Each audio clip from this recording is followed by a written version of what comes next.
Arthur Conan ഡോയലിന്റെ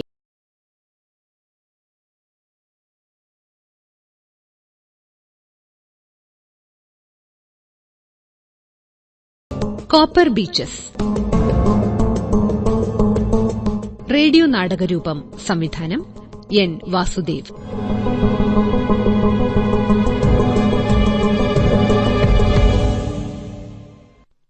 Watson, എനിക്ക് ഇന്നലെ ലഭിച്ച ഒരു കത്താണിത്. വായിച്ചു നോക്കൂ. തരൂ, നോക്കട്ടെ. പ്രിയപ്പെട്ട ഷെർലക് ഹോംസ്, എനിക്കൊരിടത്ത് ഒരായിയുടെ ജോലിക്കുള്ള ക്ഷണം വന്നിരിക്കുന്നു. ഞാനത് സ്വീകരിക്കണോ വേണ്ടയോ എന്നതിനെക്കുറിച്ച് താങ്കളുടെ വിദഗ്ധമായ ഉപദേശത്തിനായി ഞാൻ ആഗ്രഹിക്കുന്നു. അസൗകര്യമൊന്നുമില്ലെങ്കിൽ ഞാൻ നാളെ രാവിലെ 10:30 മണിക്ക് താങ്കളെ കാണാൻ വരട്ടെ. വിശ്വാസപൂർവം, വയലറ്റ് ഹണ്ടർ. ഹോംസ്, ഈ സ്ത്രീയെ താങ്കൾക്ക് പരിചയമുണ്ടോ? ഇല്ല, എനിക്കറിയില്ല. ഇപ്പോൾ തന്നെ മണി 10:30 ആയല്ലോ.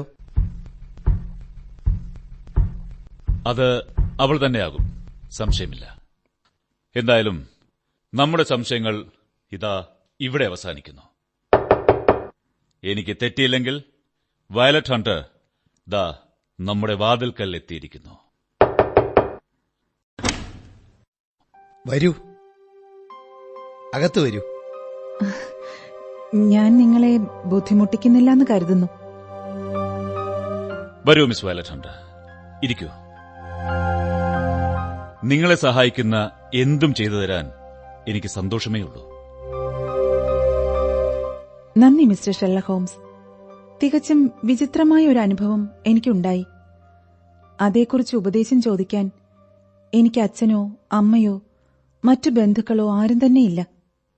അതുകൊണ്ട് ഈ കാര്യത്തിൽ ഞാൻ എന്ത് തീരുമാനമാണ് എടുക്കേണ്ടതെന്ന് പറഞ്ഞു തരാൻ താങ്കൾ സൗമനസ്യം കാട്ടുമെന്ന് ഞാൻ പ്രതീക്ഷിക്കുന്നു.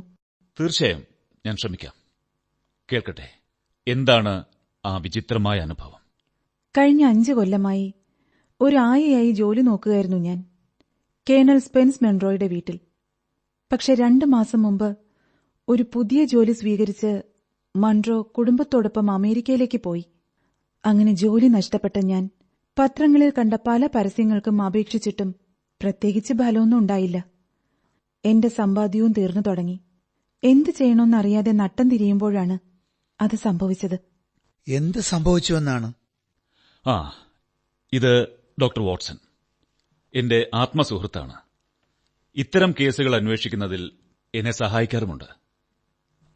തുടരൂ മിസ് ഹണ്ടർ. ആയമാരുടെ ജോലിക്കാര്യം മാത്രം കൈകാര്യം ചെയ്യുന്ന ഒരു ഏജൻസി ഇവിടെ വെസ്റ്റ് എൻഡിൽ പ്രവർത്തിക്കുന്നുണ്ട്. എനിക്ക് അനുയോജ്യമായ ജോലി വല്ലതുമുണ്ടോ എന്ന് അന്വേഷിച്ച് ആഴ്ചയിൽ 1 തവണ ഞാൻ അവിടെ പോകാറുണ്ട്. മിസ് ടോപ്പർ എന്ന ഒരു സ്ത്രീയാണ് അവിടെ കാര്യങ്ങൾ നോക്കി നടത്തുന്നത്. എന്നെപ്പോലെ ജോലി അന്വേഷിച്ചു വരുന്നവർ അവരുടെ ഓഫീസ് മുറിക്ക് പുറത്ത് കാത്തിരിക്കും. ഓരോരുത്തരെയായി അവർ അകത്തേക്ക് മുറിയിലേക്ക് വിളിച്ച് യോജിച്ച ഒഴിവുകളുണ്ടോ എന്ന് തന്റെ വലിയ രജിസ്റ്ററിൽ നോക്കി പരിശോധിക്കും. അതാണ് പതിവ്.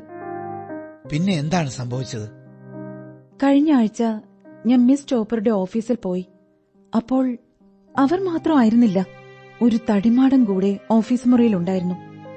അസാമാന്യമായ തടിയുള്ള അയാളുടെ താടിക്ക് താഴെ പല മടക്കുകളായി മാംസം തൂങ്ങിക്കിടന്നിരുന്നു. നല്ല പ്രസന്നമായ മുഖഭാവമുള്ള അയാൾ തന്റെ കണ്ണാടിയിലൂടെ ആ മുറിയിലേക്ക് തൊഴിൽ തേടിയെത്തുന്ന ഓരോ സ്ത്രീയെയും സസൂക്ഷ്മം നിരീക്ഷിച്ചുകൊണ്ടേയിരുന്നു. ഞാൻ അയാളുടെ മുന്നിൽ എത്തിയതും കസേരയിൽ നിന്ന് ചാടി എഴുന്നേറ്റ് ഇത് മതി, ഇതിനേക്കാൾ യോജിച്ച ഒരാളെ എനിക്ക് ലഭിക്കില്ല എന്ന ആവേശത്തോടെ അയാൾ മിസ് ടോപ്പറിന് നേരെ തിരിഞ്ഞ് വിളിച്ചു പറഞ്ഞു. ആവേശത്തിലും ഉത്സാഹത്തിലും അയാൾ 2 കൈകളും കൂട്ടിത്തിരുമുന്നുണ്ടായിരുന്നു. സദാ സന്തോഷം സ്ഫുരിക്കുന്ന, എപ്പോഴും ചിരിക്കുന്ന ഒരു മുഖഭാവമായിരുന്നു അയാൾക്ക്. അയാളുടെ മുഖം കണ്ടിരിക്കാൻ തന്നെ എനിക്ക് രസം തോന്നി. നിങ്ങൾ ഒരു ജോലിക്കായി അവസരം കാത്തിരിക്കുകയായിരുന്നല്ലോ? അതെ സർ, തീർച്ചയായും. ആയയുടെ ജോലിക്ക്? അതെ. ശരി, എന്ത് പ്രതിഫലമാണ് നിങ്ങൾ ആവശ്യപ്പെട്ടത്? മാസം 4 പൗണ്ടായിരുന്നു കേണൽ മൺട്രോ എനിക്ക് നൽകിയിരുന്ന ശമ്പളമെന്ന് ഞാൻ പറഞ്ഞപ്പോ രോഷവും ആശ്ചര്യവും കൊണ്ട് കൈകൾ 2 മേലോട്ടുയർത്തി അയാൾ പറഞ്ഞു, ഇത്രയും ആകർഷണവും യോഗ്യതയുമുള്ള ഒരു പെൺകുട്ടിക്ക് ഇത്രയും തുച്ഛമായ ഒരു തുക നൽകാൻ നാണമില്ലേ? കഷ്ടം. താങ്കൾ പ്രതീക്ഷിക്കുന്ന രീതിയിൽ അത്ര കൂടുതൽ യോഗ്യതയൊന്നും എനിക്കില്ല സർ. കുറച്ച് ഫ്രഞ്ചും ജർമ്മനും സംഗീതവും വശമുണ്ട്. പിന്നെ വരയ്ക്കാനും കുറച്ചറിയാം. കൂടുതലൊന്നും പറയണ്ട. മിടുക്കിയായ ഒരു ആയയ്ക്ക് വേണ്ട ഭാവവും പെരുമാറ്റ രീതികളും നിങ്ങൾക്കുണ്ടോ ഇല്ലയോ എന്നതാണ് പ്രധാനം. ചുരുക്കത്തിൽ പറഞ്ഞാൽ, ആ ഗുണങ്ങൾ നിങ്ങൾക്കില്ലെങ്കിൽ നമ്മുടെ രാജ്യത്തിന്റെ ഭാവി ചരിത്രത്തിൽ തന്നെ പ്രധാന പങ്ക് വഹിക്കാവുന്ന ഒരു കുട്ടിയെ വളർത്തി വലുതാക്കാനുള്ള യോഗ്യത നിങ്ങൾക്കില്ല എന്ന് സാരം. പക്ഷെ നിങ്ങൾക്ക് ആ കഴിവുകൾ ഉണ്ടെങ്കിൽ വെറും 3 അക്കത്തിന് താഴെയുള്ള ശമ്പളം നൽകി ഒരാൾക്ക് നിങ്ങളെ എങ്ങനെ ജോലിക്ക് വെക്കാനാകും? പറയൂ. ഞാൻ നിങ്ങൾക്ക് നൽകാൻ നിശ്ചയിച്ചിരിക്കുന്ന ശമ്പളം തുടക്കത്തിൽ തന്നെ വർഷം 100 പൗണ്ടാണ്. എന്തു പറയുന്നു?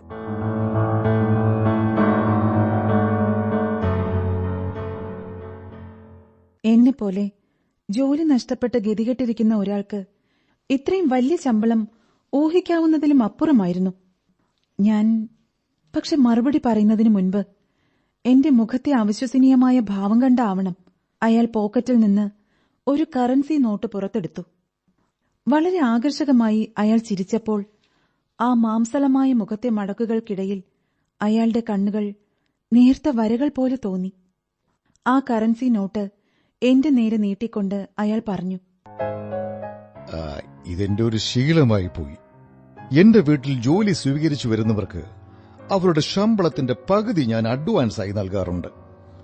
കാരണം അല്പസ്വല്പം വസ്ത്രങ്ങൾ വാങ്ങാനും യാത്ര ചെലവിനുമൊക്കെ ആ തുക ഉപകരിക്കും. ഇത്രയും ആകർഷണീയതയും കരുതലുമുള്ള ഒരാളെ അതിനു മുമ്പ് ഞാൻ കണ്ടിട്ടില്ലെന്ന് എനിക്ക് തോന്നി. അല്ലറ ചില്ലറ കടങ്ങൾ ഉണ്ടായിരുന്നതിനാൽ അവയൊക്കെ വീട്ടാൻ ആ തുക ഉപകരിക്കുമെന്ന് ആദ്യം ചിന്തിച്ചെങ്കിലും ഉദാരമായ ആ വ്യവസ്ഥകൾക്ക് പിന്നിൽ എന്തോ ചില കുരുക്കുകൾ ഉണ്ടെന്ന് എനിക്ക് തോന്നി. അതുകൊണ്ട് ഞാൻ ചോദിച്ചു, എവിടെയാണ് സർ താങ്കൾ താമസിക്കുന്നത്? ഹാംഷെയർ, വളരെ മനോഹരമായ നാട്ടിൻ പ്രദേശം. വിഞ്ചസ്റ്ററിൽ നിന്ന് ഒരു 5 മൈൽ അകലെ കോപ്പർ ബീച്ചസ്. എന്റെ പ്രിയപ്പെട്ട പെൺകുട്ടി സുന്ദരമായ ഗ്രാമപ്രദേശത്ത് വലിയൊരു ബംഗ്ലാവ്. ആകട്ടെ സർ, എന്തൊക്കെയാണ് എന്റെ ജോലികൾ? അതേക്കുറിച്ചൊന്ന് പറയാമോ? 6 വയസ്സുള്ള ഒരു കുട്ടി, മഹാവികൃതി, കണ്ണടച്ചു തുറക്കുന്നതിന് മുമ്പ് പാറ്റകളെ ചെരുപ്പുകൊണ്ട് അവൻ അടിച്ചു കൊല്ലുന്ന കാണണം. അപ്പോൾ അവന്റെ കാര്യങ്ങൾ നോക്കുക മാത്രമാണ് എന്റെ ജോലി, അല്ലേ? അത് മാത്രമല്ല, പിന്നെ എന്റെ ഭാര്യ ആവശ്യപ്പെടുന്ന ചെറിയ ചെറിയ കാര്യങ്ങൾ നിങ്ങൾ ചെയ്യേണ്ടി വരും. പക്ഷേ മാന്യായ ഒരു സ്ത്രീക്ക് ചെയ്യാൻ പറ്റുന്ന കാര്യങ്ങൾ മാത്രമേ അവൾ പറയാറുള്ളൂ. എന്തെങ്കിലും ബുദ്ധിമുട്ടുണ്ടോ? ഇല്ല, എനിക്ക് സന്തോഷമേ ഉള്ളൂ. ശരി, ഞങ്ങൾ ഉദാരമതികളാണെങ്കിലും കർശന സ്വഭാവമുള്ളവരാണ്. ഉദാഹരണത്തിന്, ഇപ്പോൾ നിങ്ങൾക്കൊരു വസ്ത്രം നൽകിയിട്ട് അത് ധരിക്കാൻ ആവശ്യപ്പെട്ടാൽ അനുസരിക്കാതിരിക്കരുത്. മനസ്സിലായില്ല. അതുപോലെ ഇവിടെ ഇരിക്കൂ, അവിടെ ഇരിക്കൂ എന്നൊക്കെ ആവശ്യപ്പെട്ടാൽ അവയൊന്നും പ്രശ്നമാക്കരുത്. പിന്നെ ജോലിക്ക് ചേരുന്നതിന് മുൻപ് നിങ്ങളുടെ മുടി വെട്ടി നീളം കുറയ്ക്കണമെന്ന് ആവശ്യപ്പെട്ടാലും. അയ്യോ, അത് സാധിക്കില്ല സർ. താങ്കൾക്ക് തന്നെ കാണാമല്ലോ, നല്ല തഴച്ചു വളർന്ന മനോഹരമായ തവിട്ട് നിറമുള്ള മുടിയാണ് എനിക്ക്. അത് മുറിച്ചു കളയണമെന്ന് പറഞ്ഞാൽ ഇല്ല, അത് സാധിക്കില്ല സർ. അയ്യോ, പക്ഷെ ഈ ജോലിക്ക് ആദ്യം ആവശ്യം നിങ്ങളുടെ മുടിയുടെ നീളം കുറയ്ക്കണം എന്നതാണ്. ഈ സ്ത്രീകളുടെ ആഗ്രഹത്തെക്കുറിച്ച് നിങ്ങൾക്കറിയാമല്ലോ. ഒരു കാര്യം വിചാരിച്ചാൽ അത് നേടാതെ അവർ അടങ്ങില്ല. അപ്പോൾ നിങ്ങൾ മുടി മുറിച്ചു കളയില്ല, അല്ലേ? ഇല്ല സർ, എനിക്കത് ബുദ്ധിമുട്ടാണ്. ശരി, എന്നാൽ നിങ്ങളെ ഇഷ്ടം പോലെ. എങ്കിലും വളരെ കഷ്ടമായി പോയി. കാരണം അതൊഴിച്ചാൽ നിങ്ങൾ തന്നെയായിരുന്നു ഈ ജോലിക്ക് ഏറ്റവും യോജിച്ചത്. ശരി മിസ് ടോപ്പ്, നമുക്കെന്നാൽ ഇനി ബാക്കി കുട്ടികളെ കൂടി നോക്കാം. ഇതൊക്കെ ഒരക്ഷരം പോലും ഉരിയാടാതെ വീക്ഷിച്ചിരുന്ന മിസ് ടോപ്പ് അല്പം നീരസത്തോടെ എന്നെ നോക്കി. ഞാൻ അയാളുടെ വീട്ടിലെ ജോലി സ്വീകരിച്ചിരുന്നെങ്കിൽ അവർക്ക് ലഭിക്കുമായിരുന്ന കമ്മീഷൻ നഷ്ടപ്പെട്ടതിന്റെ ദേഷ്യമായിരിക്കും കാരണം. അവരൽപ്പം ഈർഷ്യയോടെ എന്നോട് ചോദിച്ചു, നിങ്ങളുടെ പേര് ഇനിയും എന്റെ രജിസ്റ്ററിൽ സൂക്ഷിക്കണോ? പ്ലീസ് മാഡം, വേണം. ലഭിക്കാവുന്നതിൽ ഏറ്റവും മികച്ച അവസരമാണ് നിങ്ങൾക്ക് ഇപ്പോൾ ലഭിച്ചത്. പക്ഷേ നിങ്ങളത് സ്വീകരിച്ചില്ല. അതുകൊണ്ട് നിങ്ങൾക്കൊരു ജോലിക്ക് വേണ്ടി മെനക്കെടാൻ ഞങ്ങൾക്കാവില്ല. നിങ്ങൾക്ക് പോകാം.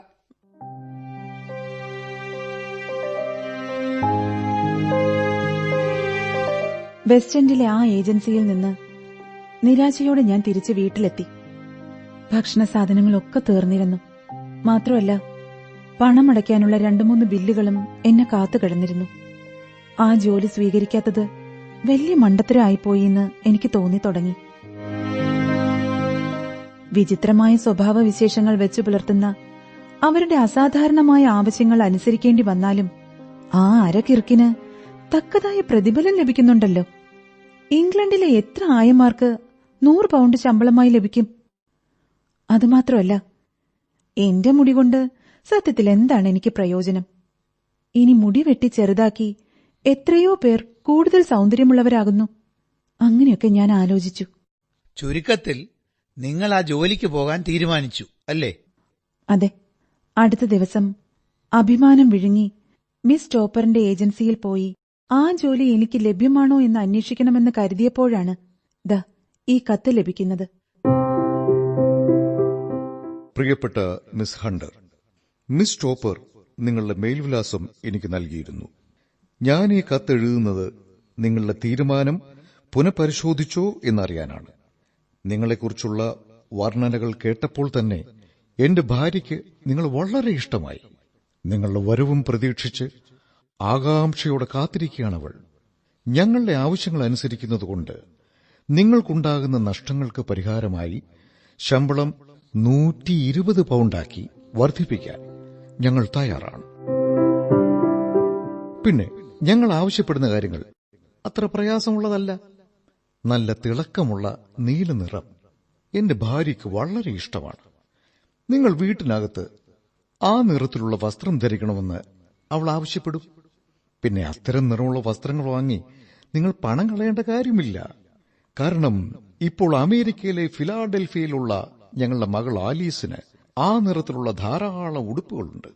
അവയെല്ലാം നിങ്ങൾക്ക് അളവിൽ കൃത്യമായിരിക്കും എന്നെനിക്ക് തോന്നുന്നു. പിന്നെ ഇടയ്ക്കിടെ അവിടെയും ഇവിടെയും ഇരിക്കാൻ പറയുന്നതും ചിലപ്പോൾ നിങ്ങൾക്ക് തന്നെ ആസ്വദിക്കാൻ കഴിയുന്ന ചില കാര്യങ്ങൾ ചെയ്യാൻ ആവശ്യപ്പെടുന്നതും അനുസരിക്കാൻ നിങ്ങൾക്ക് വലിയ ബുദ്ധിമുട്ടുണ്ടായില്ല. പിന്നെ നിങ്ങളുടെ തലമുടിയുടെ കാര്യം, അത് സങ്കടകരമായ കാര്യമാണ് എന്ന് ഞാനും സമ്മതിക്കുന്നു. കാരണം അന്ന് നിങ്ങളെ ഞാൻ കുറച്ചു നേരമേ നേരിട്ട് കണ്ടുള്ളൂവെങ്കിലും ആ തലമുടിയുടെ സൗന്ദര്യം എനിക്ക് ശ്രദ്ധിക്കാതിരിക്കാൻ കഴിഞ്ഞില്ല. പക്ഷെ എന്തു ചെയ്യാം, അത് വെട്ടി ചെറുതാക്കിയാൽ മാത്രമേ നിങ്ങൾക്ക് ഈ ജോലി ലഭിക്കുകയുള്ളൂ എന്ന് ഞാൻ ഭയപ്പെടുന്നു. പക്ഷേ ആ നഷ്ടത്തിനുള്ള പരിഹാരമായിട്ടാണ് ശമ്പളം വീണ്ടും വർദ്ധിപ്പിച്ചിരിക്കുന്നത്. കുട്ടിയെ നോക്കുന്ന ജോലിയെക്കുറിച്ച് പറഞ്ഞാൽ അത് വളരെ എളുപ്പമുള്ളതാണ്. അതുകൊണ്ട് നിങ്ങൾ ഈ ജോലിക്ക് വരാൻ ശ്രമിക്കൂ. ഞാൻ വിഞ്ചസ്റ്ററിൽ കാത്തു നിൽക്കാം. വരുന്ന ട്രെയിനിന്റെ വിവരങ്ങൾ അറിയിക്കുമല്ലോ. നിങ്ങളുടെ വിശ്വസ്തൻ ജെഫ്രോ റൂകാസിൽ, കോപ്പർ ബീച്ചസ്, വിഞ്ചസ്റ്ററിന് സമീപം. ഇതാണ് എനിക്ക് ലഭിച്ച കത്തിലെ വിവരം. മിസ്റ്റർ ഹോംസ്, ഞാൻ ഈ ജോലിക്ക് ചേരാൻ തയ്യാറെടുത്തു കഴിഞ്ഞു. എന്നിരുന്നാലും അവസാന കാൽ വയ്ക്കുന്നതിനു മുൻപ് നടന്ന കാര്യങ്ങൾ മുഴുവനും താങ്കളുടെ ശ്രദ്ധയിൽപ്പെടുത്താനാണ് ഞാൻ വന്നത്. ശരി മിസ് ഹണ്ടർ, നിങ്ങൾ തീരുമാനമെടുത്തു കഴിഞ്ഞല്ലോ. അതോടെ പ്രശ്നം അവസാനിച്ചല്ലോ. പക്ഷേ ഞാൻ ഈ ജോലി സ്വീകരിക്കേണ്ടെന്ന് താങ്കൾ ഉപദേശിക്കുമോ? നോക്കൂ, എന്റെ സഹോദരിയാണ് ഇത്തരമൊരു ജോലിക്ക് പോകാൻ ഒരുങ്ങുന്നത് എങ്കിൽ ഞാൻ അത് അനുവദിക്കില്ലായിരുന്നു. ഈ പറഞ്ഞതിന്റെ അർത്ഥം എന്താണ്? പ്രത്യേകിച്ച് അർത്ഥമൊന്നുമില്ല. ഒരുപക്ഷെ നിങ്ങൾ സ്വയം ഒരു അഭിപ്രായം രൂപപ്പെടുത്തി കാണും. ഈ ജോലിയാണ് എന്റെ മുന്നിലുള്ള ഏക വഴിയെന്ന് എനിക്ക് തോന്നുന്നു. റൂകാസിൽ വളരെ അനുകമ്പയുള്ള നല്ല മനുഷ്യനാണെന്നാണ് ഞാൻ വിചാരിക്കുന്നത്. ചിലപ്പോൾ അയാളുടെ ഭാര്യ മാനസിക വിഭ്രാന്തിയുള്ള ഒരു സ്ത്രീ ആയിക്കൂടാ എന്നില്ല. അവരെ ഭ്രാന്താശുപത്രിയിലേക്ക് കൊണ്ടുപോകുമോ എന്ന് ഭയന്ന് ആ കാര്യം രഹസ്യമാക്കി വെക്കാനോ അതുമല്ലെങ്കിൽ അത് കൂടുതൽ ഗുരുതരമാകാതിരിക്കാൻ ഒരുപക്ഷെ അവരുടെ ചെറിയ ചെറിയ പ്രത്യേക ഉദ്ദേശമില്ലാത്ത ആവശ്യങ്ങൾ സാധിച്ചു കൊടുക്കാനാണെങ്കിലോ? ആയിരിക്കാം, അങ്ങനെയും സാധ്യതകളുണ്ടായേക്കാം. എന്തായാലും ഒരു ചെറുപ്പക്കാരിക്ക് ജോലി ചെയ്യാൻ പറ്റിയ സ്ഥലമാണത് എന്ന് എനിക്ക് തോന്നുന്നില്ല. പക്ഷേ പണം, മിസ്റ്റർ ഹോംസ്, അവർ നൽകുന്ന പണം... തീർച്ചയായും അവർ നൽകുന്ന പ്രതിഫലം വളരെ നല്ലതാണ്, അല്ല വളരെ വലുതാണ്. അതാണ് എനിക്ക് സംശയമുണ്ടാക്കുന്നത്. എന്തിനാണ് അവർ നിങ്ങൾക്ക് 120 പൗണ്ട് നൽകുന്നത്? അതും വെറും 40 പൗണ്ടിന് മറ്റൊരാളെ എളുപ്പത്തിൽ ലഭിക്കുമ്പോൾ? അതിനു പിന്നിൽ എന്തോ വലിയൊരു കാരണമുണ്ട്. എനിക്ക് ഭാവിയിൽ എന്തെങ്കിലും സഹായം വേണ്ടിവരികയാണെങ്കിൽ കാര്യങ്ങൾ എളുപ്പമാകുമല്ലോ എന്ന് കരുതിയാണ് എന്റെ സാഹചര്യങ്ങൾ മുഴുവൻ ഞാൻ വിശദമായി പറഞ്ഞു തന്നത്. താങ്കൾ എന്നെ സഹായിക്കുമെങ്കിൽ എനിക്ക് കൂടുതൽ ധൈര്യമുണ്ടാകും. ശരി, എന്തായാലും ആ വിശ്വാസം എപ്പോഴും നിങ്ങളോടൊപ്പം ഉണ്ടാകട്ടെ. കഴിഞ്ഞ കുറച്ച് മാസങ്ങളിൽ എന്റെ മുന്നിൽ വന്ന കേസുകളിൽ ഏറ്റവും രസകരമാണ് നിങ്ങളുടെ ഈ ചെറിയ പ്രശ്നം. തികച്ചും പുതുമയുള്ള പ്രത്യേകതകൾ ഇതിലെ ചില സംഭവങ്ങളിലുണ്ട്. നിങ്ങൾക്ക് എന്തെങ്കിലും സംശയമുണ്ടെങ്കിലോ ഇനി എന്തെങ്കിലും ആപത്ത് സംഭവിക്കുകയോ ചെയ്താൽ... ആപത്തോ? എന്താപത്താണ് താങ്കൾ ഇതിൽ കാണുന്നത്? നമ്മൾ അതിന്റെ സ്വഭാവത്തെക്കുറിച്ച് മുൻകൂട്ടി പറഞ്ഞാൽ അത് അപകടമല്ലാതെയാകും. ശരി, ഏത് സമയമായാലും, രാത്രിയോ പകലോ, എപ്പോഴായാലും ഒരു ടെലിഗ്രാം മതി, ഞാൻ നിങ്ങളുടെ സഹായത്തിനെത്തും. അത് മതി. ഇനി ശാന്തമായ മനസ്സുമായി എനിക്ക് ഹാംഷെയറിലേക്ക് പോവാം. ഞാൻ മിസ്റ്റർ റൂക്കാസിലിന് ഇപ്പോൾ തന്നെ മറുപടി അയക്കാം. എന്റെ തലമുടി ഇന്ന് രാത്രി തന്നെ ഞാൻ ബലി കഴിക്കാം. നാളെ തന്നെ ഞാൻ വിഞ്ചസ്റ്ററിലേക്ക് പോവും. ശരി മിസ്റ്റർ ഹോംസ്. ഡോക്ടർ വാട്സൺ, നന്ദി. ശരി, അങ്ങനെയാകട്ടെ മിസ് ഹണ്ടർ.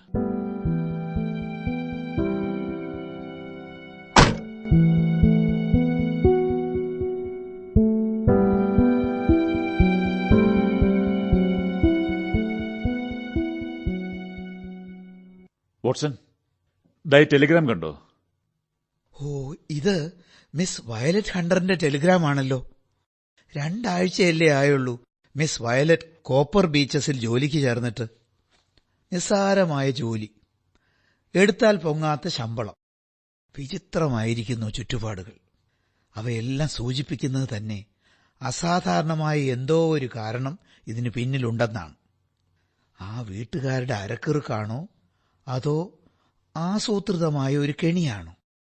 റൂക്കാസിൽ യഥാർത്ഥത്തിൽ നല്ല മനുഷ്യനാണോ അതോ വില്ലനോ? ഹോംസ്, ഈ കാര്യങ്ങളൊക്കെ ഞാൻ ഇടയ്ക്കിടയ്ക്ക് ആലോചിച്ച് നോക്കാറുണ്ട്.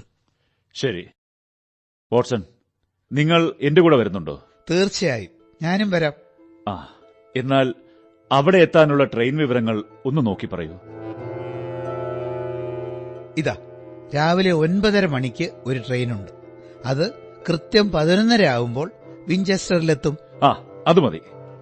അസറ്റോൺ ഉപയോഗിച്ചുള്ള പരീക്ഷണങ്ങൾ ഞാൻ തൽക്കാലം നിർത്തിവെക്കാം. നാളെ രാവിലെ നമുക്ക് പുറപ്പെടണമല്ലോ.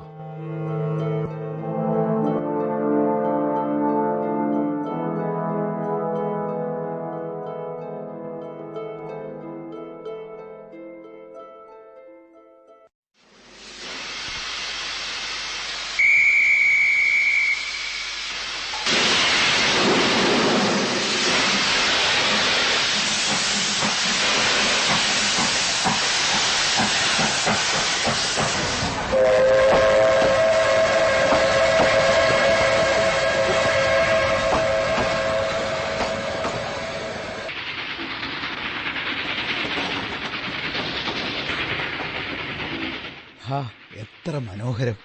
നല്ല ഇളം നീലാകാശം. ശരിക്കും വസന്തകാലത്തിന്റെ എല്ലാ ഭംഗിയും പ്രകാശവുമുള്ള ദിവസം. പടിഞ്ഞാറ് നിന്നും കിഴക്കോട്ട് നീങ്ങുന്ന പഞ്ഞിക്കെട്ട് പോലെയുള്ള മേഘകഷണങ്ങൾ. ചുറ്റുമുള്ള പച്ചപ്പരപ്പിൽ ഇടയ്ക്കിടെ കർഷക ഭവനങ്ങളുടെയും തൊഴുത്തുകളുടെയും ചുവപ്പും തവിട്ടും നിറത്തിലുള്ള കൂരകൾ ഒളിഞ്ഞു നോക്കുന്നു. എന്തൊരു മനോഹരമായ കാഴ്ച അല്ലേ ഹോംസ്? നിങ്ങൾക്ക് ഒരു കാര്യം അറിയാമോ വാട്സൺ? ഒരു പ്രത്യേക വിഷയത്തിൽ മാത്രം ബദ്ധശ്രദ്ധനായ എന്നെ പോലുള്ളവരുടെ മനസ്സുകളുടെ ശാപം എന്താണെന്ന് പറയട്ടെ.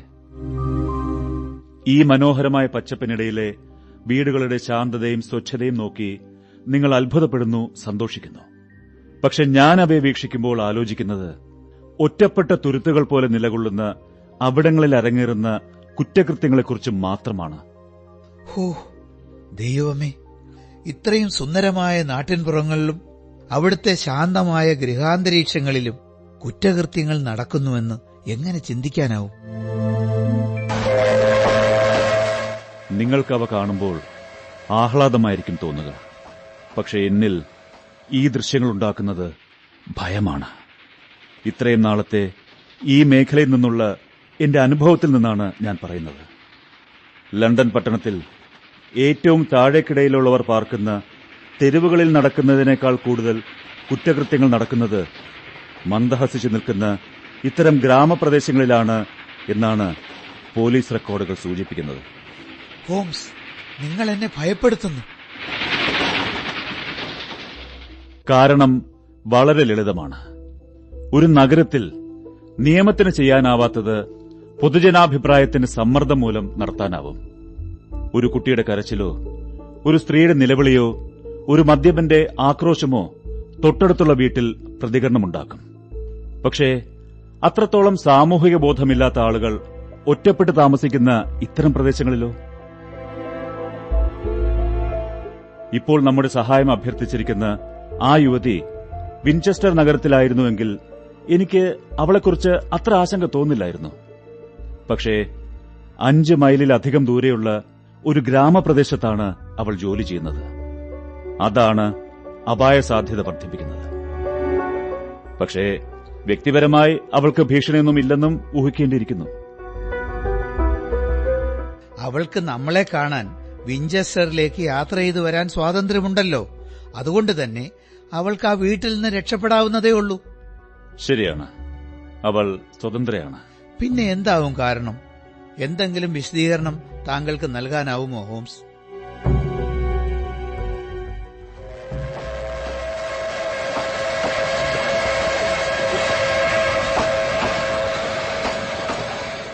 ഞാനൊരു 7 കാരണങ്ങൾ ഊഹിക്കുന്നുണ്ട്. അതിലേതാവും ശരിയെന്ന് ഇനി മിസ് ഹണ്ടർ നൽകുന്ന വസ്തുതകൾ കൂടി അറിഞ്ഞ ശേഷമേ നിശ്ചയിക്കാനാവൂ.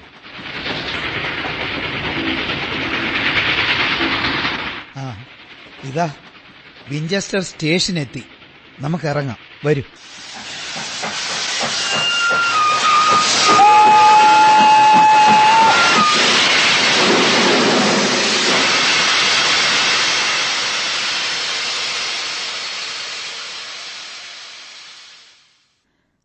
നിങ്ങൾ രണ്ടുപേരും വന്നതിൽ എനിക്ക് വളരെ സന്തോഷമുണ്ട്. സത്യത്തിൽ ഞാൻ ഇനി എന്താണ് ചെയ്യേണ്ടതെന്ന് എനിക്കറിയില്ല. താങ്കളുടെ ഉപദേശം ഈ ഘട്ടത്തിൽ എനിക്ക് ഏറ്റവും വിലപ്പെട്ടതാണ്. പറയൂ, എന്താണ് ഞാൻ ചെയ്യേണ്ടത്? എനിക്കല്പം ധൃതിയുണ്ട്. 3 മണിക്ക് തിരിച്ച് കോപ്പർ ബീച്ചസിൽ എത്താമെന്നാണ് ഞാൻ ഉറപ്പു പറഞ്ഞിരിക്കുന്നത്. ഞാൻ ഇവിടെ വരുന്നത് എന്തിനാണ് എന്നതിനെക്കുറിച്ച് റൂക്കാസിലിന് അറിവില്ലെങ്കിലും അയാളുടെ അനുവാദം വാങ്ങിയാ ഞാൻ വന്നിരിക്കുന്നത്. ശരി, നടന്ന കാര്യങ്ങൾ അതിന്റെ മുറയ്ക്ക് പറയൂ. ആദ്യമേ ഞാൻ പറയട്ടെ, മിസ്റ്റർ റൂക്കാസിലും അയാളുടെ ഭാര്യയും എനിക്ക് പ്രശ്നങ്ങളൊന്നും ഉണ്ടാക്കുന്നില്ല. പക്ഷേ അവരെയും അവരുടെ പ്രവൃത്തികളെയും മനസ്സിലാക്കാൻ എനിക്കാവുന്നില്ല. അവരോടൊപ്പം കഴിയുമ്പോൾ എന്റെ മനസ്സിനെന്തോ അസ്വസ്ഥതയാണ്. എന്താണ് നിങ്ങൾക്ക് മിസ്റ്റർ റൂക്കാസിലിനെയും അയാളുടെ ഭാര്യയും കുറിച്ച് മനസ്സിലാകാത്തത്? അവരുടെ വിചിത്രമായ പെരുമാറ്റത്തിന്റെ കാരണങ്ങളാണ് എനിക്ക് പിടികിട്ടാത്തത്. ഞാൻ ഈ ജോലിക്ക് ചേരാൻ വന്നപ്പോൾ റൂക്കാസിൽ എന്നെ ഇവിടെ വന്ന് റെയിൽവേ സ്റ്റേഷനിൽ നിന്ന് കോപ്പർ ബീച്ചസിലേക്ക് കൂട്ടിക്കൊണ്ടുപോയി. വളരെ മനോഹരമായ നാട്ടിൻപുറമാണെങ്കിലും ആ വീട് അത്ര സുന്ദരമല്ലായിരുന്നു. ഒരു വലിയ ചതുരം പോലുള്ള ആ വീടിന്റെ ഭിത്തികളിൽ വെള്ള പൂശിയിരുന്നുവെങ്കിലും പലയിടത്തും അഴുക്കും നനവും പിടിച്ചു കിടന്നിരുന്നു. വീടിന്റെ 3 വശങ്ങളും കാട് പിടിച്ചു കിടക്കുന്നു. മുൻവശം വിശാലമായ ഒരു ചരിവാണ്. അത് സതാംപ്ടൺ ഹൈവേ റോഡിൽ അവസാനിക്കുന്നു. ആ തുറസായ ചരിവ് വീട്ടുകാരുടേതാണ്. പക്ഷേ മറ്റ് 3 വശങ്ങളിലുമുള്ള കാട്ടുപ്രദേശമാകട്ടെ സതേൺടൺ പ്രഭുവിന്റേതും. വീട്ടിനു മുന്നിൽ മനോഹരങ്ങളായ കുറച്ച് ബീച്ച് വൃക്ഷങ്ങൾ നിൽപ്പുണ്ട്. സൂര്യപ്രകാശത്തിൽ അതിന്റെ ഇലകൾ വെട്ടിത്തിളങ്ങും. അതുകൊണ്ടാണ് കോപ്പർ ബീച്ചസ് എന്ന പേര് വന്നത്. ശരി, അയാളുടെ വീട്ടിലെത്തിയപ്പോൾ എന്താണ് സംഭവിച്ചത്? ഞാൻ ആദ്യം കണ്ടതുപോലെ സന്തോഷവാനായിരുന്നു മിസ്റ്റർ റൂക്കാസിൽ. വീട്ടിലെത്തിയപ്പോൾ അയാൾ ഭാര്യയും മകനെയും പരിചയപ്പെടുത്തി. ബേക്കർ തെരുവിലെ താങ്കളുടെ വീട്ടിൽ വെച്ച് നമ്മൾ സംശയിച്ചതുപോലെ അയാളുടെ ഭാര്യയ്ക്ക് മാനസിക പ്രശ്നങ്ങളൊന്നുമില്ല. റൂക്കാസിലിനേക്കാൾ വളരെ പ്രായം കുറഞ്ഞ അവർ, അധികം സംസാരിക്കാൻ ഇഷ്ടപ്പെടാത്ത വിളറിയ മുഖമുള്ള 30 വയസ്സിനടുപ്പിച്ച് പ്രായമുള്ള ഒരു സ്ത്രീയാണ്. അയാൾക്കാകട്ടെ ഏകദേശം 45-നടുത്ത് പ്രായം കാണും. അവരുടെ സംഭാഷണത്തിൽ നിന്ന് ഉദ്ദേശം ഒരു 7 കൊല്ലം മുമ്പായിരുന്നു വിവാഹമെന്ന് ഞാൻ ഊഹിച്ചു. റൂക്കാസിലിന്റെ ആദ്യ ഭാര്യയിലുള്ള മകൾ അമേരിക്കയിലെ ഫിലാഡൽഫിയയിലാണ്. രണ്ടാനമ്മയുമായി ഒരുമിച്ച് കഴിയാൻ താൽപര്യമില്ലാത്തതുകൊണ്ടാണ് അവിടേക്ക് പോയതെന്ന് പിന്നീട് രഹസ്യമായി റൂക്കാസിൽ എന്നോട് പറഞ്ഞു. അയാളുടെ മകൾക്ക് ഏകദേശം ഒരു 20 വയസ്സ് കാണും.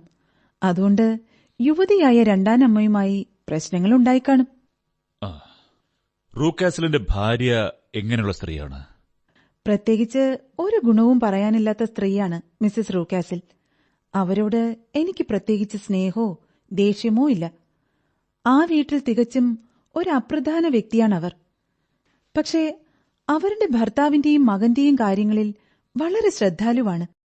അവരുടെ ഓരോ ചെറിയ ആവശ്യങ്ങളെയും അന്വേഷിച്ചുകൊണ്ട് മിസ്സിസ് റൂക്കാസിലിന്റെ മങ്ങിയ ചാരനിറമുള്ള കണ്ണുകൾ ഇരുവരിലും മാറി മാറി പതിയുന്നത് ഞാൻ ശ്രദ്ധിച്ചിരുന്നു.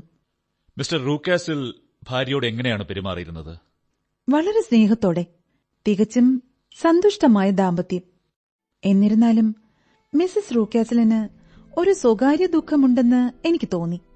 എപ്പോഴും ദുഃഖഭാവവുമായി ഗഹനമായ ചിന്തകളിൽ മുഴുകിയിരിക്കുന്ന അവർ 2-3 തവണ കണ്ണീരൊഴുക്കുന്നതും ഞാൻ കണ്ടു. മകന്റെ സ്വഭാവത്തെക്കുറിച്ചായിരിക്കണം അവരുടെ സങ്കടമെന്ന് ഞാൻ വിചാരിക്കുന്നു. കാരണം ഇത്രയും ദുസ്വഭാവവും അക്രമവാസനയുമുള്ള ഒരു പയ്യനെ ഞാൻ മുമ്പ് കണ്ടിട്ടേയില്ല.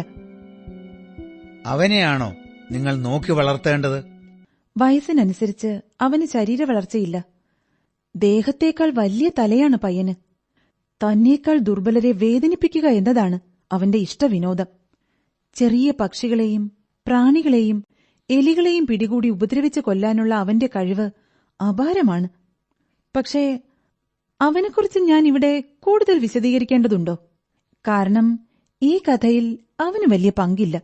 ആവശ്യമുള്ളതോ ഇല്ലാത്തതോ വിശദമായ എല്ലാ വിവരങ്ങളുമാണ് എനിക്ക് വേണ്ടത്. ശരി, പ്രധാനപ്പെട്ടതൊന്നും ഒഴിവാക്കാതിരിക്കാൻ ഞാൻ ശ്രദ്ധിക്കാം. തുടക്കത്തിലേ എനിക്ക് തോന്നിയ ആ വീട്ടിലെ ഏറ്റവും അസുഖകരമായ കാര്യം അവിടുത്തെ വേലക്കാരുടെ രൂപവും പെരുമാറ്റവുമാണ്. 2 പേരേ ഉള്ളൂ, ഒരു ഭാര്യയും ഭർത്താവും. ടോളർ സംസ്കാരശൂന്യനും മുരടനുമാണ്. എപ്പോഴും മദ്യം മണക്കുന്ന അയാൾക്ക് നരച്ച മുടിയും കൃതാവുമാണ്. ഞാനവിടെ എത്തിയ ശേഷം 2 തവണ അയാൾ കുടിച്ച് ലക്ക് കിട്ടു. പക്ഷേ റൂക്കാസിൽ അതൊന്നും ശ്രദ്ധിക്കാറേയില്ല. നല്ല ഉയരമുള്ള ഉറച്ച ശരീരമുള്ള മിസ്സിസ് ടോളർ കാർക്കശ്യ മുഖഭാവമുള്ള അധികം സംസാരിക്കാത്ത സ്ത്രീയാണ്. ഒട്ടും സന്തോഷമില്ലാത്ത ദമ്പതികളായിരുന്നു അവർ. എന്റെ ഭാഗ്യത്തിന് ഞാൻ അധികവും എന്റെ മുറിയിലോ പയ്യന്റെ അടുത്തോ ആവും. അപ്പോൾ അവരുടെ വിചിത്രമായ ആജ്ഞകളൊന്നും നിങ്ങൾക്ക് അനുസരിക്കേണ്ടി വന്നില്ലേ ഈ ദിവസങ്ങളിൽ? ആദ്യത്തെ 2 ദിവസം പറയത്തക്ക സംഭവങ്ങൾ ഒന്നും തന്നെ ഉണ്ടായില്ല. പക്ഷേ 3-ാം ദിവസം പ്രഭാത ഭക്ഷണം കഴിഞ്ഞ് മിസ്സിസ് റൂക്കാസിൽ അവരുടെ ഭർത്താവിനോട് ചെവിയിൽ എന്തോ മന്ത്രിക്കുന്നത് ഞാൻ കണ്ടു.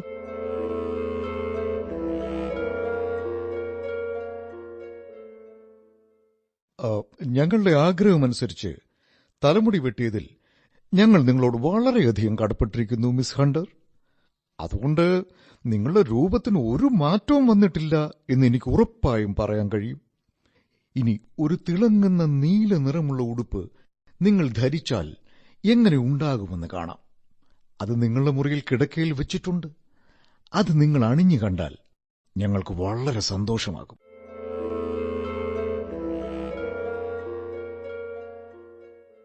നീലയുടെ ഒരു പ്രത്യേക വർണ്ണത്തിലുള്ള ഉടുപ്പായിരുന്നു അവർ എനിക്ക് ധരിക്കാനായി സൂക്ഷിച്ചു വെച്ചിരുന്നത്. അത് ആരോ മുമ്പ് ഉപയോഗിച്ചിരുന്നു എന്ന് വ്യക്തം. എന്റെ അളവെടുത്ത് തയ്പ്പിച്ചതുപോലെ എന്റെ ശരീരത്തിന് കൃത്യമായും യോജിച്ചതായിരുന്നു ആ ഉടുപ്പ്. അത് ധരിച്ച എന്നെ കണ്ടപ്പോൾ ഭർത്താവും ഭാര്യയും അത്യധികം സന്തോഷം പ്രകടിപ്പിച്ചു. അത് കുറച്ച് കൃത്രിമമാണെന്ന് എനിക്ക് തോന്നി.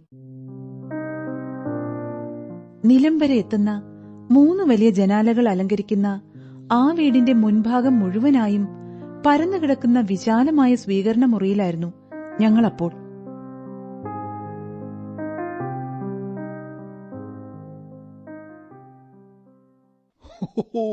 അതിമനോഹരം, ഗംഭീരം. നിങ്ങൾക്ക് ഈ ഉടുപ്പ് സുന്ദരമായി യോജിക്കുന്നു. ഇനി ആ നടുക്കുള്ള ജനലിന് സമീപമിട്ടിരിക്കുന്ന കസേരയിൽ ഞങ്ങൾക്ക് അഭിമുഖമായിരിക്കൂ. ഞാൻ അയാൾ പറഞ്ഞതുപോലെ ജനലിനടുത്ത് കസേരയിലിരുന്നു. പുറത്തുനിന്ന് നോക്കുന്നവർക്ക് എന്റെ മുഖം കാണാനാവാത്ത വിധത്തിലാണ് എന്നോടിരിക്കാൻ നിർദ്ദേശിച്ചത്.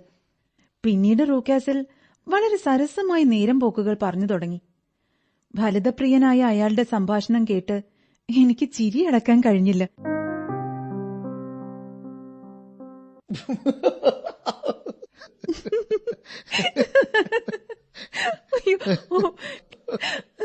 ആണോ?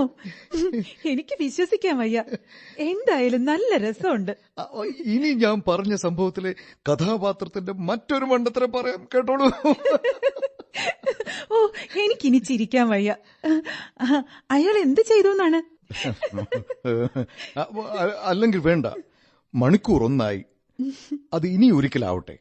ഇനി നിങ്ങൾ ഉടുപ്പ് മാറ്റി എഡ്വേർഡിന്റെ മുറിയിലേക്ക് പോയിക്കോളൂ. ശരി മിസ്റ്റർ റൂക്കാസിൽ.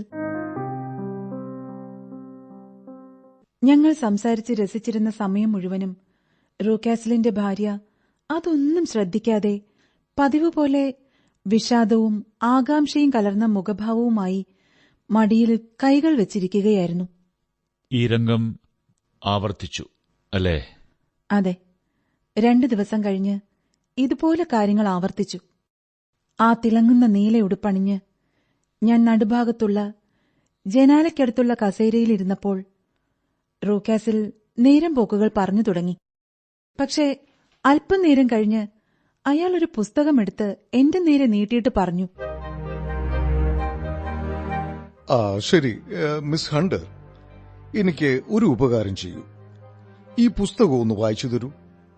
കസേര കുറച്ചുകൂടി ചരിച്ചിട്ടോളൂ. നിങ്ങളുടെ നിഴൽ പുസ്തകത്തിൽ വീഴണ്ട. ഉറക്കെ വായിക്കൂ.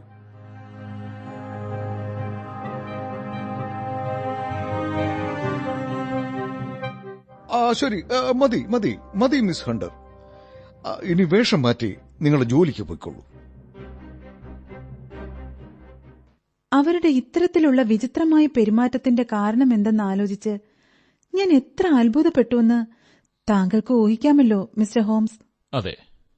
ജനലിന് പുറംതിരിഞ്ഞിരിക്കാൻ അവർ നിർബന്ധിക്കുന്നതുകൊണ്ട് എന്റെ പുറകിൽ വെളിയിൽ എന്താണ് നടക്കുന്നതെന്ന് അറിയാൻ എനിക്ക് വല്ലാത്ത ആകാംക്ഷയുണ്ടായി. ആദ്യം അത് സാധ്യമല്ലെന്ന് വിചാരിച്ചെങ്കിലും പിന്നീട് ഞാൻ ഒരു മാർഗം കണ്ടുപിടിച്ചു. അതെന്താണ്? മുഖം നോക്കുന്ന എന്റെ ചെറിയ കണ്ണാടി ഉടഞ്ഞുപോയപ്പോ ഒരു ഉപായം എന്റെ മനസ്സിലെത്തി. ആ കണ്ണാടിയുടെ ഉടഞ്ഞ ഒരു കഷ്ണം ഞാൻ എന്റെ തൂവാലയിൽ ഒളിപ്പിച്ചു വെച്ചു. അടുത്ത തവണ അയാൾ എന്നെ കസേരയിലിരുത്തി കഥകൾ പറയാൻ തുടങ്ങിയപ്പോൾ ചിരിക്കുന്നതിനിടയിൽ ഞാൻ പതുക്കെ തൂവാല കണ്ണിനരികിലേക്ക് ഉയർത്തി അതിനകത്തെ കണ്ണാടി കഷ്ണത്തിലൂടെ എന്റെ പുറകിൽ വെളിയിൽ നടക്കുന്നതെന്താണെന്ന് കാണാൻ ശ്രമിച്ചു. എന്നിട്ട് എന്തെങ്കിലും കാണാൻ കഴിഞ്ഞോ? ആദ്യത്തെ തവണ ഞാനൊന്നും കണ്ടില്ല. പക്ഷെ രണ്ടാമത് ഞാൻ ചിരിക്കുന്നതിനിടയിൽ തൂവാല ഉയർത്തി കണ്ണാടിയിൽ നോക്കിയപ്പോൾ ഞാൻ ആ കാഴ്ച കണ്ടു. എന്താണ് നിങ്ങൾ കണ്ടത്? പുറത്ത് ഹൈവേ റോഡിൽ ഒരാൾ ഞാനിരിക്കുന്ന ജനാലയിലേക്ക് നോക്കി നിൽക്കുന്നത് കണ്ടു. തിരക്കുള്ള റോഡായിരുന്നതിനാൽ ധാരാളം പേർ അതിലൂടെ സഞ്ചരിച്ചുകൊണ്ടിരുന്നു. പക്ഷേ അതൊന്നും ശ്രദ്ധിക്കാതെ അയാൾ ആ വീടിന്റെ വേലിയിൽ പിടിച്ച് ഞാനിരിക്കുന്ന ജനലിലേക്ക് തന്നെ തുറച്ചു നോക്കിക്കൊണ്ടിരുന്നു. ഞാൻ തൂവാല താഴ്ത്തിയപ്പോൾ മിസസ് റൂക്കാസിൽ എന്നെ തന്നെ ശ്രദ്ധിക്കുന്നത് ഞാൻ കണ്ടു. എന്റെ കള്ളക്കളി അവർക്ക് മനസ്സിലായെന്ന് എനിക്ക് തോന്നിയെങ്കിലും അവരൊന്നും പറഞ്ഞില്ല. അവരെഴുന്നേറ്റ് അല്പം ഉറക്കെ തന്നെ പറഞ്ഞു, കണ്ടില്ലേ, ആ റോഡിൽ നിന്ന് മര്യാദയില്ലാത്തൊരുത്തൻ ഹണ്ടറിനെ തന്നെ തുറച്ചു നോക്കിക്കൊണ്ടിരിക്കുന്നു. അയാൾ ആരാണ്? നിങ്ങളുടെ കൂട്ടുകാരെങ്കിലും ആണോ? അല്ല, ഈ പ്രദേശത്ത് ആരെയും എനിക്ക് പരിചയമേ ഇല്ല. ഓ, എത്ര ധിക്കാരിയാണ് അയാൾ! നാണമില്ലാത്തവൻ. മിസ് ഹണ്ടർ, തിരിഞ്ഞയാളോട് അവിടെ നിന്ന് മാറിപ്പോകാൻ ആംഗ്യം കാണിക്കൂ. ഓ, സാരമില്ല, ഞാൻ അതൊന്നും കാര്യമാക്കുന്നേയില്ല. അല്ലല്ലല്ല, അങ്ങനെയല്ല. അല്ലെങ്കിൽ അയാൾ അവിടെ തന്നെ ചുറ്റിപ്പറ്റി നിൽക്കും. അതുകൊണ്ട് ദയവേത് പോകാൻ അയാളോട് ജനലിലൂടെ ആംഗ്യം കാണിക്കൂ. ഞാൻ മിസ്റ്റർ റൂക്കാസിൽ പറഞ്ഞതുപോലെ പുറത്ത് റോഡിൽ നിന്നിരുന്ന തവിട്ട് നിറത്തിലുള്ള സ്യൂട്ട് ധരിച്ച ചെറിയ താടിയുള്ള ആ മനുഷ്യനോട് പോകാൻ ആംഗ്യം കാട്ടി. ഉടൻ തന്നെ മിസസ് റൂക്കാസിൽ ജനലിലെ ബ്ലൈൻഡ്സ് താഴ്ത്തുകയും ചെയ്തു. അതിനുശേഷം പിന്നെ എന്താണ് നടന്നത്? പിന്നീട് എനിക്ക് ആ നീലക്കുപ്പായം ധരിക്കേണ്ടി വന്നില്ല. ജനലിനടുത്ത് ഇരിക്കേണ്ടിയും വന്നില്ല. നിങ്ങളുടെ വിവരണം നല്ല രസമുള്ളതും ഉദ്വേഗജനകവുമാണ്. തുടരൂ. ഇനി ഞാൻ വിവരിക്കാൻ പോകുന്ന സംഭവങ്ങൾ ഈ പറഞ്ഞതുമായി ബന്ധമുണ്ടോ എന്നറിയില്ല. എങ്കിലും ഞാൻ പറയട്ടെ. ബന്ധമുണ്ടോ ഇല്ലയോ എന്ന് കേട്ടാലല്ലേ തീരുമാനിക്കാനാവൂ. ഞാൻ കോപ്പർ ബീച്ചസിലെത്തിയ ആദ്യ ദിവസം തന്നെ റൂക്കാസിൽ എന്നെ അടുക്കള വാതിലിനടുത്തുള്ള ഒരു ചെറിയ ഔട്ട് ഹൌസ് മുറിയിലേക്ക് കൂട്ടിക്കൊണ്ടുപോയി. ഞങ്ങൾ അതിനടുത്തെത്തിയപ്പോൾ ചങ്ങലയുടെ കിലുക്കവും ഒരു വലിയ മൃഗം നടക്കുന്നതിന്റെ കാലടി ശബ്ദവും കേട്ടു. നോക്കൂ മിസ് ഹണ്ടർ, ഈ വാതിലിന്റെ വിടവിലൂടെ. ഓ, എന്താണിത്? രണ്ട് തിളങ്ങുന്ന കണ്ണുകൾ, ഇരുട്ടിൽ ചുരുണ്ടു കിടക്കുന്ന ഒരു ഭീകര രൂപം. എന്താണത്? സൂക്ഷിച്ചു നോക്കൂ. നല്ല സുന്ദരൻ അല്ലേ? ഇതാണ് കാർലോ, എന്റെ വേട്ടനായ. എന്റേതാണെന്ന് പറഞ്ഞാലും നമ്മുടെ വയസ്സൻ വേലക്കാരൻ ടോളറില്ലേ, അയാൾക്ക് മാത്രമേ ഇവനുമേൽ നിയന്ത്രണമുള്ളൂ. ഞങ്ങൾ ഒരു നേരമേ ഇവന് ഭക്ഷണം നൽകാറുള്ളൂ, അതും വളരെ കുറച്ചു മാത്രവും. അതുകൊണ്ട് ഇവനെപ്പോഴും വിശപ്പാണ്. ആരെ കണ്ടാലും കടിച്ചു കീറും. എന്നും രാത്രി ടോളർ ഇവനെ അഴിച്ചുവിടും. പിന്നെ ഈ പുരയിടത്തിൽ കിടക്കുന്നവനെ ദൈവത്തിന് പോലും രക്ഷിക്കാനാവില്ല. നിങ്ങൾക്ക് ഞാൻ പറഞ്ഞതിന്റെ അർത്ഥം മനസ്സിലായല്ലോ? ഇല്ല, എന്താണ്? ഒരു കാരണവശാലും നിങ്ങൾ രാത്രിയിൽ മുറിക്ക് പുറത്തിറങ്ങരുത്. നിങ്ങളുടെ ജീവൻ തന്നെ അപകടത്തിലാവും.